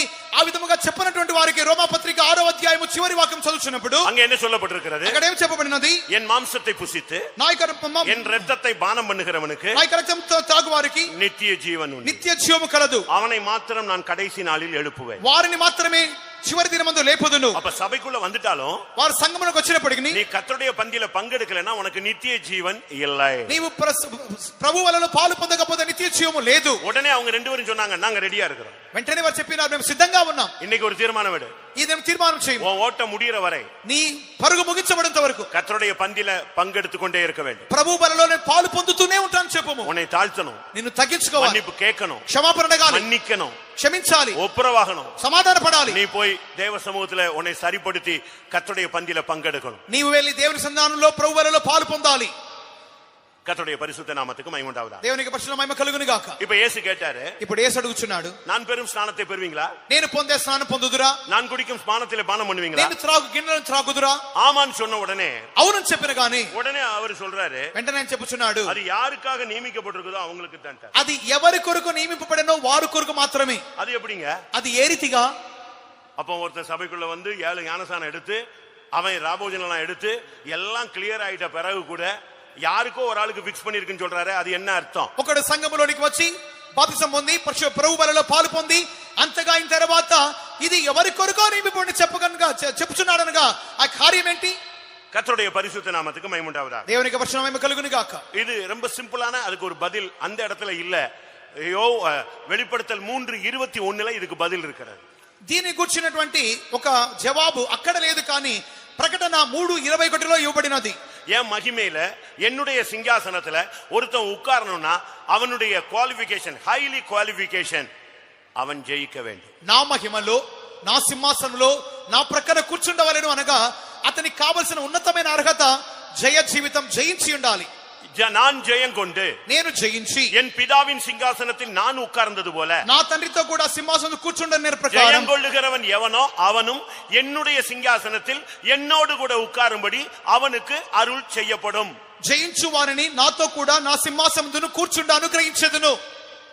நீங்க மத்தேயு 21 இயேசு சொன்னதை பார்க்கலாம். மத்தேயு அது என் பிதா யாருக்கு ஆயத்தமாக்கி இருக்கிறாரோ அவங்களுக்கு அருள் செய்யப்படும். మత్తయి సువార్త 20:21 నందు నా తండ్రి ఎవరి కొరకు నియమింపబడెనో అది వారికి ఇవ్వబడును. அப்ப இதுல என்ன விளங்கி கொள்றோம்?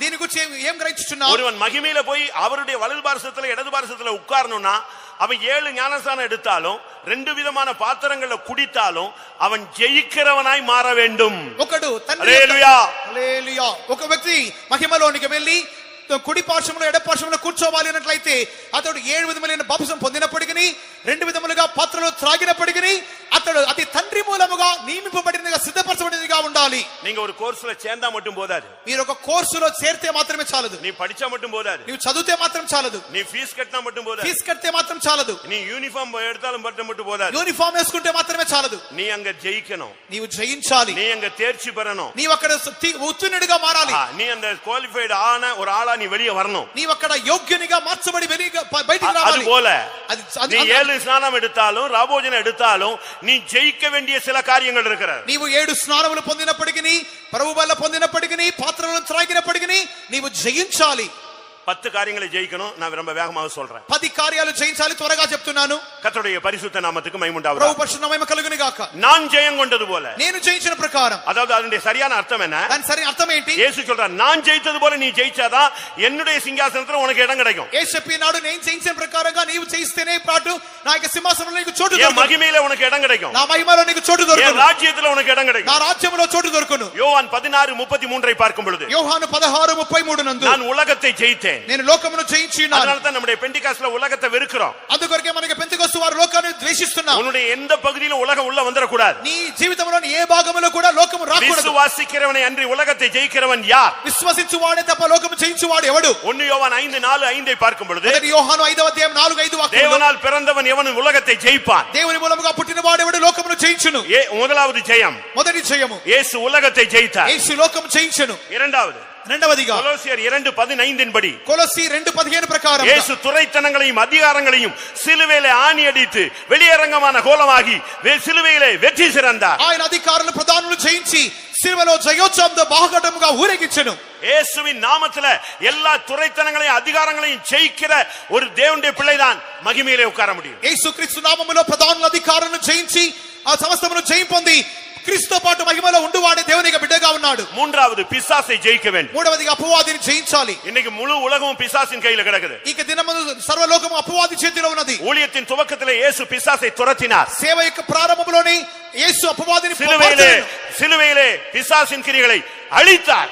సిలువలో అపవాది క్రియలు లయం చేసెను. நீங்கள் பொல்லாங்கனை ஜெயிக்க வேண்டும். మీరు దుష్టుని జయించాలి. 1 యోహాను 2వ అధ్యాయం 13 14 நீங்கள் பார்க்க முடியும். మొదటి యోహాను 2వ అధ్యాయం 13 14 వాక్యం చెప్పబడుచున్నది. నాలుగవదిగా మాంసத்தை நீ ஜெயிக்க வேண்டும். శరీరమును జయించాలి. గలాతీయర్ 2వ అధ్యాయத்திலே గలతీయులు 2వ అధ్యాయం 20వ వచనం சொல்லுகிறது. 20వ వాక్యం చెప్పుచున్నది. மாம்சத்தை சிலுவையிலே ஆணி அடிக்க வேண்டும். మనము శరీరమును సిలువ వేయాలి. மாம்சத்தை ஜெயிக்கிறவர்கள் శరీరం జయించిన వారు. உன்னை நீ ஜெயிக்கலன்னா ஒரு பிரயோஜனம் இல்ல. నీవు జయించకపోతే ఏం ప్రయోజనం లేదు. நான் அதனால தான் பவுல் பேசுகிறார். అందుకే పౌలు చెప్తున్నాడు, என் శరీరத்தை ஒடுக்கி கீழ்ப்படுத்துகிறேன். నా శరీరమును నేను లోపర్చుకొనుచున్నా చెప్తున్నాడు. நமக்கு இந்த நாட்களே நான் அல்ல என்கிற ஒரு தன்மைக்கு வர வேண்டும். ఈ దినాల్లో నేను కాదు అన్నటువంటి ఒక స్థితికి రావాలి. கர்த்தருடைய பரிசுத்த நாமத்துக்கு மகிமை உண்டாவதாக. దేవునికి వచనం మహిమ కలుగును గాక. ఐదవదిగా ஏசாயா 25:8 படி యెషయా 25:8 ప్రకారం యేసు మరణத்தை జయించాர். యేసు మరణం జయించెను. ఆరవది பார்க்கும் பொழுது ఆరవదిగా 1 కొరింథీయులు 15:55 பார்க்கும் பொழுது 1 కొరింథీ 15:55 ప్రకారం మరణమే ఉన్ కూరి ఎంగే పాతాళమే ఉన్ జయం ఎంగే. మరణమాని ముల్లెక్కడ, పాతాళమాని జయం ఎక్కడ. அடுத்ததாக 2 பேதுருல பார்க்கும் பொழுது తర్వాత 2వ పేతురు నందు 2:20 என்ன சொல்லுகிறது? 2:20 ఏం చెప్పుచున్నది? உலகத்தின் అశుద్ధங்களை జయించவர்கள், లోకము యొక్క మాలిన్యమును జయించిన వారు. எபிరేயர் 11:33 பார்க்கும் பொழுது హెబ్రీయులు 11:33 నందు రాజ్యங்களை జయించவர்கள், రాజ్యములు జయించిన వారు. తొమ్మిదవదిగా 1 యోహాను 4:4 பார்க்கும் பொழுது 1 యోహాను 4:4 నందు வஞ்சிக்கிற ஆவிகள், கள்ள தீர்க்கதரிசிகள், அந்தி கிறிஸ்துவின் வல்லமையை ஜெயித்தவர்கள், వంచించు ఆత్మలు, అబద్ధ ప్రవక్తలను జయించిన వారు. இந்த இடத்துல தான் ஆவியானவர் பேசுகிறார். உலகத்தில் இருக்கிறவனிலும் உங்களுக்குள் இருக்கிறவர் பெரியவர். అందుకు ఇక్కడ దేవుడు చెప్పుచున్నాడు, లోకములో ఉన్నవాడి కంటే మీలో ఉన్నవాడు గొప్పవాడు. உண்மையான தீர்க்கதரிசனம் என்ன? నిజమైన ప్రవచనం ఏమిటి? உண்மையான సభை என்ன? నిజమైన సంఘం ఏమిటి? கிறிஸ்துவின் வல்லமை எது, அந்தி கிறிஸ்துவின் வல்லமை என்பதை நீ தெரிந்து கொள்ளணும். క్రీస్తు యొక్క శక్తి, అంత్యక్రీస్తు యొక్క శక్తి ఏమిటో నీ తెలుసుకోవాలి. 10వదిగా எப்பொழுதும் ఎప్పుడు எல்லா இடங்களிலும் வெற்றி சிறக்க பண்ணுகிறவர் கிறிஸ்து. సర్వ ఎల్ల వేళలా అంతటియు జయోత్సవం కనవచ్చు దేవుడు. 2 కొరింథీయులలో நாம் பார்க்கும் பொழுது 2వ కొరింథీయులు చూస్తున్నప్పుడు 2వ అధ్యాయం 14వ వచనం சொல்லுகிறது. 2వ అధ్యాయం 14వ వాక్యమునందు கிறிஸ்துவை கொண்டு எப்பொழுதும் எல்லா இடங்களிலும் இயேசுவின் நாமத்தில் வெற்றி. క్రీస్తుని గురించి ఆయన ఎల్లప్పుడూ విజయోత్సవంతో ఊరేగించు దేవుడు. இதுதான் இயேசு சொன்னார், யாருக்கு அருள் செய்யப்பட்டிருக்கிறது, யாருக்கு? ஜெயிக்கிறவர்களுக்கு. ఎవరికి అనుగ్రహింపబడినదో, ఎవరికి ఎవడు జయించుచున్నాడు. உலகத்தை ஜெயிப்போம், లోకమును జయించుదాం, பிசாசை ஜெயிப்போம், అపవాదిని జయించుదాం, துரைத்தனங்கள் அதிகாரங்களை ஜெயிப்போம், అధికారులు ప్రధానులు జయించుదాం, மாம்சத்தை ஜெயிப்போம், శరీర క్రియలు జయించుదాం, மரணத்தை పాతాళத்தை ஜெயிப்போம், మరణమును పాతాళం జయించుదాం, உலகத்தின் அசுத்தங்களை ஜெயிப்போம், లోకమును లోక మాలిన్యము జయించుదాం, கள்ள தீர்க்க தரிசன வல்லமைகளை ஜெயிப்போம், అపవాద ప్రవక్తలిక శక్తులు జయించుదాము. எங்கும் எப்பொழுதும் ఎల్లప్పుడూ எல்லா இடங்களிலும் ప్రతి స్థలములోను வெற்றி, జయోత్సవం. இந்த விண்ணப்பத்தை இயேசு கேட்டு ஆச்சரியப்பட்டார். ఈ విన్నపమును యేసు చూసి ఆశ్చర్యపడెను. எல்லாரும் கண்களை மூடுவோம். కన్నులు మూసుకుందామా? இப்பொழுது நீங்கள் எல்லாரும் ஞானஸ்நானம் எடுத்திருந்தாலும் சரி, இப்போ ஒரு 5 நிமிஷம் டைம். அப்படி சொன்ன உடனே ஸ்ப்ரிங் மாதிரி வருவீங்கன்னு பார்த்தேன். ஸ்ப்ரிங் வரல. எல்லாம் முழங்கால் போடுங்கன்னா டப்புன்னு அப்படி நின்றணும் எல்லாரும். వెంటనే మోకరించండి. స్ప్రింగ్ వలే మోకరించాలి, కానీ లేట్ అవుతున్నది. எனக்கு பின் ஒருவர் வருவார். నా వెనకాల ఒకడు వచ్చుచున్నాడు. அவர் உங்களுக்கு பரிசுத்த ஆவியினாலும் அக்னியினாலும் ஞானஸ்நானம் கொடுப்பார். ఆయన మీకు పరిశుద్ధాత్మలోను అగ్నిలోను బాప్తిసం ఇచ్చును. இப்போ இந்த கூட்டத்துல எத்தனை பேருக்கு அப்படி ஞானஸ்நானம் வேணும்? ఈ కూటములో ఎంతమందికి అటువంటి బాప్తిసం కావాలి? ஆண்டவரே, நான் ஏதோ ஒரு பாஸ்டர் கையில ஜலத்துல ஞானஸ்நானம் எடுத்துருக்கிறேன், இன்னைக்கு எனக்கு பரிசுத்த ஆவியில ஞானஸ்நானம் கொடுக்குன்னு சொல்றவங்க கை வைத்துங்க. దేవా, ఏదో పాస్టర్ చేతిలో బాప్తిసం పొందాను, కానీ ఈ దినమందు నాకు పరిశుద్ధాత్మలో స్నానం కావాలని చెప్పి వారు మాత్రం చేతులు పైకెత్తండి. நீங்க ஆசைப்பட்டா இப்பமே ஒரு அபிஷேகம் உங்களுக்குள்ள வந்துரும். మీరు ఆశపడితే ఇప్పుడే మీకు ఒక అభిషేకం దిగును. நான் போகிற பாதை ரொம்ப கடினமா இருக்கு, எனக்கு ஒரு அக்னி அபிஷேகத்துல ஞானஸ்நானம் கொடுங்க. నేను వెళ్లే మార్గం చాలా కఠినముగా ఉంది, నాకు ఒక అగ్ని అభిషేకం దయచేయండి అని తమ చెప్తున్నారు. என்ன வந்தாலும் கர்த்தருக்காக நிற்கிற ஒரு அபிஷேகம், ఏమి సంభవించినను ప్రభు కొరకు మాత్రమే నిలబడే అభిషేకం, சாட்சியின் ஜீவியம், సాక్షి జీవితం, கிறிஸ்துவின் அன்புல மூழ்கிற ஒரு ஞானஸ்நானம், క్రీస్తు ప్రేమలో మునిగిపోయే వంశము. எத்தனை பேருக்கு அது வேணும்? ఎంతమంది కావాలి? சரியான సభைக்குள்ள வந்து సత్యத்துல మూழ்கிற అనుభవం. సరైన సంఘంలోనికి వచ్చి సత్యములో మునిగి అనుభవం. எல்லா ஊழியக்காரங்க விசுவாசிகள் முழங்கால் படிங்க. సేవకులు విశ్వాసులందరూ మోకరించండి. இப்போ உங்களுக்கு அந்த ஞானஸ்நானம் தேவை. ఇప్పుడు మీకు ఆ బాప్తిసం కావాలి. ஆமா, இப்போ உன்னை கர்த்தர் பிடித்து அழகாக ஒரு கை அவரை உன்னை அணைக்கும், ஒரு கை உன்னை அப்படியே உள்ள அழுத்தும். ఇప్పుడు దేవుడు మనోహరముగా ఒక చెయ్యి మిమ్మల్ని పట్టుకొనును, ఇంకో చెయ్యి మిమ్మల్ని కౌగిలించుకొనును. ஒரு கை என்னை உன்னத பாட்டுல சொல்லிருக்கு, அவருடைய வலது கை என்னை அணைத்தது, அவர் அப்படியே என்னை மூழ்கடிக்கிறார். ఒక పరమగీతం చదువుచున్నాము, ఒక చెయ్యి నన్ను కౌగిలించుకొను, ఒక చెయ్యితో నన్ను కప్పుచున్నాడు. எத்தனை பேருக்கு இந்த 7 ஞானஸ்நானம் வேணும்? அவங்க மட்டும் கை வைத்துங்க. ఎంతమందికి 7 స్నానాలు కావాలి చెప్పండి, చేతులు పైకెత్తండి. இன்னும் 2-3 நிமிஷத்துல கூட்டமே முடிஞ்சிரும். 2-3 నిమిషాలు కూటం అయిపోతున్నది. அதுக்கு முன்னால ஞானஸ்நானம் எடுத்துட்டு போயிடு. అంతకు ముందుగానే స్నానం పొందుకొని వెళ్ళిపో. ஒரு అగ్ని అభిషేకం, ఒక అగ్ని అభిషేకము, உலகத்தை ஜெயிக்கிற அபிஷேகம், లోకమును జయించే అభిషేకము, மாம்சத்தை ஜெயிக்கிற அபிஷேகம், శరీరం జయించే అభిషేకం, குறைத்தனங்களை அதிகாரங்களை ஜெயிக்கிற அபிஷேகம், అధికారులు மரணத்தை பாதாளத்தை ஜெயிக்கிற அபிஷேகம், మరణమును పాతాళం జయించే అభిషేకం, எங்கும் ஜெயம், ఎంతటా జయం. ரிபாக்கராபாக்கா திடாபாக்கராபானா ஷபானா, மகிமையிலே ஒரு இடம், మహిమలో చోటు, ராஜ்யத்திலே ஒரு இடம், రాజ్యములో చోటు, సింహాసనத்திலே ஒரு இடம், సింహాసనములో చోటు. రే మహే మెనా సబహతే రెమానిద తిదాబాలా బకరాబాలా,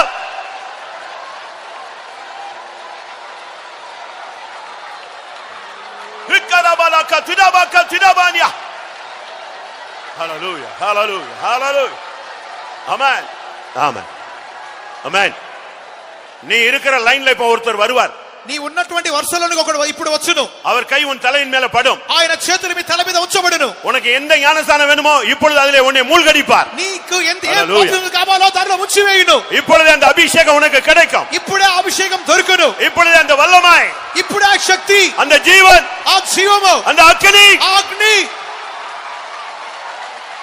ரிபாக்கரா திடாபாலா திடாபானியா ரிபேக்கரா ஒரபக்கரா பாலா கரபாலா ஷபாலாபா ரிபானா கரபா திடாபாலா கதுராமானியா உராமா சை மெகே திடாபாக்கா திடாபானியா ரிபா ரிபாலாபா கரபா கதர். ஆமென் ஆமென் ஆமென் ஆமென். ஒரபக்கரா பக்கா திடாபானியா திடாபாலா கதுரா. ஆமென் ஆமென். எத்தனை பேர் ஜெயிக்க விரும்புறீங்க? ఎంతమంది జయించగోరుచున్నారు? அவங்க மட்டும் உங்களுடைய வலது கரத்தை வைத்துங்க. వారు మాత్రం మీకు కుడి చేయి పైకెత్తుడి. இப்போ ஒரு அபிஷேகம். ఇప్పుడు ఒక అభిషేకం. நீ எதை குறிச்சும் பயப்படாத. దేని గురించి భయపడవద్దు. நீ எதை பத்தி யோசிக்காத. దేని గురించి ఆలోచించొద్దు. வலது கரத்தை மட்டும் உயர்த்தி பிடி. కుడి చేయి మాత్రం పై ఎత్తి పట్టుకో. கர்த்தாவே, ஒரு ஜெயத்தின் வல்லமை எனக்கு தாங்க. దేవా, ఒక జయము శక్తి నాకు దయచేయము. நான் எங்கெல்லாம் தோற்றனோ அங்கெல்லாம் ஜெயிக்கணும். నేను ఎక్కడెక్కడ ఓడిపోయారో అక్కడ జయించాలి. வாயை திறந்து சொல்லுங்க பார்க்கலாம். నోరు తెరిచి చెప్పండి. உலகத்தை ஜெயிக்கணும், లోకమును జయించాలి, மாம்சத்தை ஜெயிக்கணும், శరీరం జయించాలి, பிசாசை ஜெயிக்கணும், అపవాదిని జయించాలి, குறைத்தனங்களை ஜெயிக்கணும், అధికారాలు జయించాలి, மரணத்தை ஜெயிக்கணும், మరణం జయించాలి, பாதாளத்தை ஜெயிக்கணும், పాతాళం జయించాలి, எங்கும் ஜெயிக்க வேண்டும், అంతటా జయించాలి. నన్ను ఆవరిం పరిగిరము సిలువానాదుడా నా హృదయం నింపుము, చెదరిపోయిన నన్ను నీలో స్థిరపరచుము. సిలువానాదుడా నా హృదయం నింపుము. హల్లెలూయా హల్లెలూయా హల్లెలూయా. ஆமென் ஆமென். பிரியமானவர்களே, ప్రియమైన వారలారా, 8 வருடம் 8 సంవత్సరాలు எலிசா ஒரு சாதாரண ஊழியனாய் இருந்தான். ఎలీషా ఒక సాధారణమైన సేవకుడుగా ఉండెను. அவனுடைய ஊழியம் என்ன? అతనికి సేవ ఏంటి? எலியாவினுடைய கைகளுக்கு தண்ணீர் ஊற்றுவது மட்டுமே. ఏలియా చేతులకు నీళ్లు పోయటం మాత్రమే. 8 வருஷம் அப்படித்தான் போய் கொண்டிருந்தது. 8 సంవత్సరాలుగానే వెళ్ళిపోయాను. ஒரு நாள் வந்தது, ఒక దినం వచ్చెను, ரெட்டிப்பான அபிஷேகத்தை பெற்றான். రెండంతల అభిషేకం పొందెను. அவன் ஊழியமே மாறி போனது. అతని సేవ మార్చబడెను. ஓ, இன்றைக்கு கர்த்தர் உனக்கு ஒரு அபிஷேகம் தருகிறார். ఈ దినమున అభిషేకం ఇవ్వచున్నాడు. கர்த்தர் உன் வாழ்க்கையை மாற்ற போகிறார். నీ జీవితాన్ని మార్చబోతున్నాడు. உன் ஊழியத்தை மாற்ற போகிறார். నీ సేవను మార్చబోతున్నాడు. ஜெயத்தை நோக்கி, జయం వైపుగా వెళ్ళు. மகிமையை நோக்கி, మహిమను తేరి చూచి, சிங்காசனத்தை நோக்கி, సింహాసనం చూచి,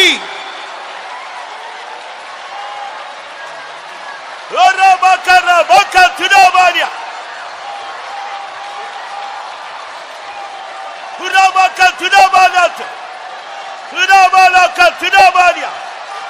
Shadabala. ஆமென். ஆமென். இந்த இரண்டாம் நாளில் கர்த்தர் உனக்கு மகிமையிலே ஒரு இடத்தை தருவேன் என்று வாக்கு பண்ணுகிறார். యొక్క రెండవ దినమందు మహిమలో నీకు ఒక చోటు ఇచ్చునని దేవుడు వాగ్దానం చేయుచున్నాడు. ஆனால் அதற்கு நீ ஜெயிக்க வேண்டும். అందుకొరకు నీవు జయించాలి. என்ன இன்னைக்கு இல்ல என்றைக்கு நீ ஜெயிக்க வேண்டும். ఈ దినమందు కాదు ఎల్లప్పుడూ జయించాలి. இன்னும் ஒரு 2 நிமிஷம். 2 నిమిషాలు మాత్రమే. தேவைனா ஒரு ஜெயத்தின் அபிஷேகத்தை பெற்றுக்கொள். అవసరమైతే జయముగా అభిషేకం పొందుకో. நீ தலை குனிந்த இடத்திலே தலை நிமிர்ந்து நிற்க. తల దించిన స్థలములో తల ఎక్కి నిలబడకు. நீ வெட்கப்பட்ட இடத்திலே கனப்படுத்தப்பட. సిగ్గుపడి స్థలములో కనపరచబడుటకు. அவமானப்படுத்தப்பட்ட இடத்திலே உன் பேரை பெருமைப்படுத்த. అవమానపరచబడిన స్థలములో నీ పేరు ప్రసిద్ధమగుటకు. இதோ இயேசு தன்னுடைய ஜெயத்தை உனக்கு தருகிறார். ఇదో యేసు తన జయము నీకు ఇచ్చుచున్నాడు. இதோ ஜெயத்தின் அபிஷேகம். ఇదో జయముగా అభిషేకము. ஓரா பக்கரா பானிபா சபா நிபா ரிபாரிதா ஐக்க லிபிஸ்தானி மேக்க ரபா திடா பக்க திடா. ஆம். ஆமென். ஆம். ஆம். எலியா சொன்னான், நான் போகும்போது நீ என்னை பார்த்தீன்னா உனக்கு கிடைக்கும். ఏలియా చెప్పాను, నేను ఎత్తబడుచున్నప్పుడు నేను చూచినట్లయితే నీకు అది దొరుకును. இப்ப கூட்டம் முடிய போது, కూటమైపోతున్నది. இந்த பிரசன்ஸ் இப்ப கிராஸ் பண்ண போது, ఇప్పుడు యొక్క సముఖము మిమ్మల్ని దాటి వెళ్ళబోతున్నది. இப்ப நீ அதை பார்த்துக்கிட்டே இருந்தீனா, నీవు దాన్ని చూస్తూ ఉంటే ஒரு சால்வை இறங்கி வரும். ఒక దుప్పటి దిగబోతున్నది. அதை எடுத்துட்டு நீ வீட்டுக்கு போ. దాన్ని తీసుకొని ఇంటికి వెళ్ళిపో. ஒரு அபிஷேகம் இறங்கி வருகிறது. అభిషేకం దిగుచున్నది. அதை எடுத்துட்டு வீட்டுக்கு போ. దాన్ని తీసుకొని ఇంటికి వెళ్ళిపో. யோர்தான் பிளக்கு. యోర్దాను విడిపోవును.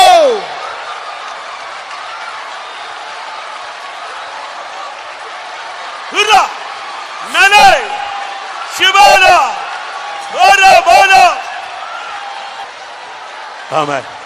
ஆண்டவரே, எனக்கு ஒரே ஒரு ஆசைதான், உம்முடைய முகத்தை பார்த்து உம்முடைய மகிமையிலே நான் போய் உட்காரணும். దేవా, నాకు ఒకే ఒక వాంఛ, మీ మహిమను చూసి, మీ ముఖమును చూసి మీ మహిమలో నేను ఉండాలి.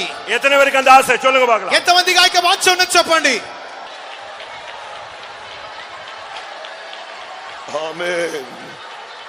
Yes, for all the baptisms he has baptized with today. ஆம், இன்று கர்த்தர் நமக்கு கொடுத்ததான எல்லா ஸ்நானங்களுக்காக, ஞான ஸ்நானத்திற்காக, ఈ యొక్క దినమందు దేవుడు మనకిచ్చిన ప్రతి విధమైన స్నానముల కొరకు, Such are going to be baptized in water. God is going to help them to take baptism, and so many of us have already taken that baptism in water.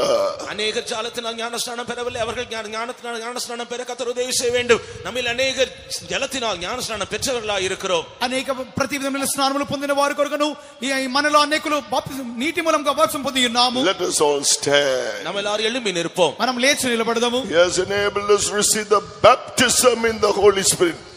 அவர் நம்மை பரிசுத்த ஆவியினால் ஞானஸ்நானம் பெறவும் உதவி செய்கிறார். మనం పరిశుద్ధాత్మలో స్నానం పొందే నిమిత్తమై సహాయం చేసి ఉన్నాడు. Fullness of the anointing. பரிசுத்த ஆவியின் அபிஷேகத்தின் நிறைவு, పరిశుద్ధాత్మ యొక్క నిండుదైన అభిషేకము. He's given us the baptism of fire.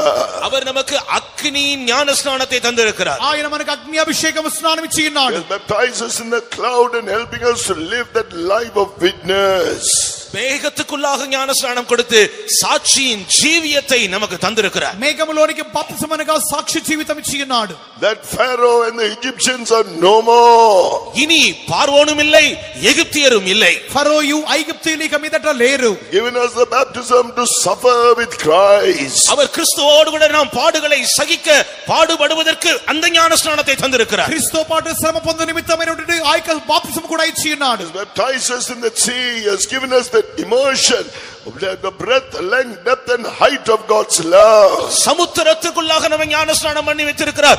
அவருடைய அன்பின் ஆழம், அகலம், நீளம் இவைகளுக்குள் தேவனுடைய அன்புக்குள் நம்ம ஞானஸ்நானம் கொடுத்திருக்கிறார். సముద్రములోనికి వారు బాప్తిసం పొందిరి అనగా దేవునికి ప్రేమ, లోతు, ఎత్తు, వెడల్పు, వారికి దేవునికి ప్రేమ లోతులోనికి బాప్తిసం పొంది ఉన్నారు. Into the very ark the fellowship of the church, to live by the doctrine and to grow and to be ready for the kingdom of God, shall we praise God. அவர் பேழைக்குள்ளாக நமக்கு ஞானஸ்நானம் கொடுத்திருக்கிறார். சபைக்குள்ளாக நம்மை கொண்டு வந்து உபதேசத்தின்படி ஜீவிக்கவும், சபையில பரிசுத்தவான்களுடைய ஐக்கியத்தில் நிலைத்திருக்கவும், அவருடைய அன்பில் நிலைத்திருந்து அவரை போல மாற கர்த்தர் நமக்கு உதவி செய்திருக்கிறார். அதற்காக கர்த்தரை ஸ்தோத்திரிப்போம். ఓడలోనికి వారు పాపం పొందిన వారిగా కనపడినారు. సంఘములోనికి వచ్చి సత్యములో స్థిరపడి పరిశుద్ధులకి సహవాసములో నిలిపబడి దేవుని ప్రేమలో నిలిచి నిమిత్తమైనటువంటి బాప్తిస్మమునకు సహాయం చేసినందుకు స్తోత్రించెదము.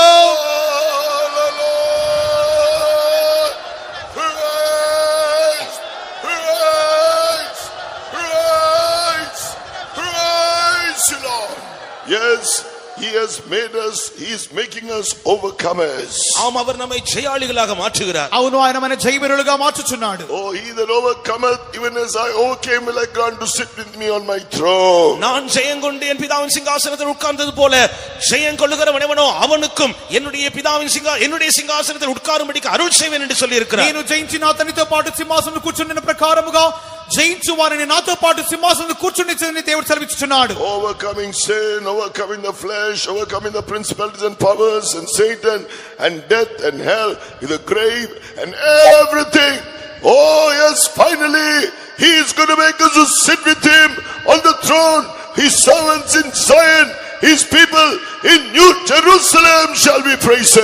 பிசாசையும் பாவத்தையும் மரணத்தையும் பாதாளத்தையும் துரைத்தனங்களையும் அதிகாரங்களையும் உலகத்தையும் ஜெயிக்க வைத்து கடைசியாக முற்றிலும் ஜெயித்தவர்களாக அவருடைய சிங்காசனத்தில் நம்மை உட்கார வைக்க போகிறார். கர்த்தருடைய ஊழியக்காரர்களை சீயோனிலும் தேவனுடைய ஜனங்களை புதிய எருசலேமிலும் உட்கார அருள் செய்ய போகிறார். அதற்காக கர்த்தரை ஸ்தோத்திரிப்போம். అపవాదిని శరీరమును అధికారులను ప్రధానులను ప్రతి విధమైన దుష్ట శక్తులను జయించి మనము ఆయనతో పాటు సింహాసనంలో కూర్చొని తెచ్చుచున్నాడు.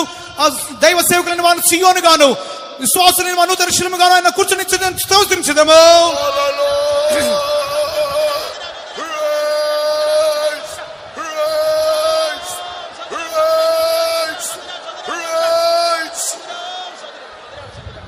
Let us pray. எங்களை அதிகமாய் நேசிக்கிற பரிசுத்தமுள்ள நல்ல ஆண்டவரே, ஆசீர்வதிக்கப்பட்டதான் நம்முடைய மைமீன் சமத்துக்காக நன்றியோடு ஸ்தோத்திரிக்கிறோம். கிருபையா அந்த தேசத்தை நேசித்து ஒரு கன்வென்ஷன் கூட்டத்தை நீர் ஆயத்தப்படுத்தி தந்தீர். முதல் நாள் கூட்டத்தில் தேவாவியானீர் இங்கு வல்லமையாய் கிரியை செய்தீர். கூட்டத்தை ஆசீர்வதித்து ஜனத்தை கொண்டு வந்தீர் ஆண்டவரே. ஜனத்துக்கு தேவையான ஆலோசனை வெளிப்படுத்தி தந்தீர். இந்த 2ஆம் நாள் கூட்டத்திலையும் கூட தேவாவியானவர் எங்கட மத்தியிலே கடந்து வந்தீர் ஆண்டவரே. எங்கட கூட்டத்தை நடத்துகிறவராய், ஆசீர்வதிக்கிறவராய், மைமீன் ராஜாவாய், சர்வ வல்லமுள்ள தேவனாய், நீர் அக்கினிமயமான தேவனாய் எங்களை ஆசீர்வதிக்கிறவராய், உம்முடைய வார்த்தையினால தைரியப்படுத்துகிறவராய், உம்முடைய வார்த்தையினால எங்களை பலப்படுத்துகிறவராக, உம்முடைய வார்த்தையினால எங்களை ஊன்ற கட்டுகிற தேவனாய் எங்கட மத்தியிலே கடந்து வந்து ஆண்டவரே, இந்த 2ஆம் நாள் கூட்டத்தில் நீர் எங்களோடு பேசின வார்த்தைகளுக்காக ஸ்தோத்திரம் ஆண்டவரே. இந்த செபுதேவின் கர்த்தாவே தன்னோட பிள்ளைகளுக்காக தேவன் செபுதேவின் தாய் இயேசுவிடத்தில் வந்த பிள்ளைகளுக்காக கர்த்தரிடத்தில் அவர்களுக்கு வேண்டுதல் செய்தாள் ஆண்டவரே.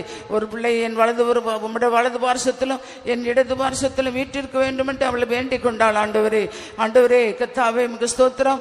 நான் எடுக்கும் ஸ்நானத்தை பெற்றால் அவர்களுக்கு இடம் உண்டு.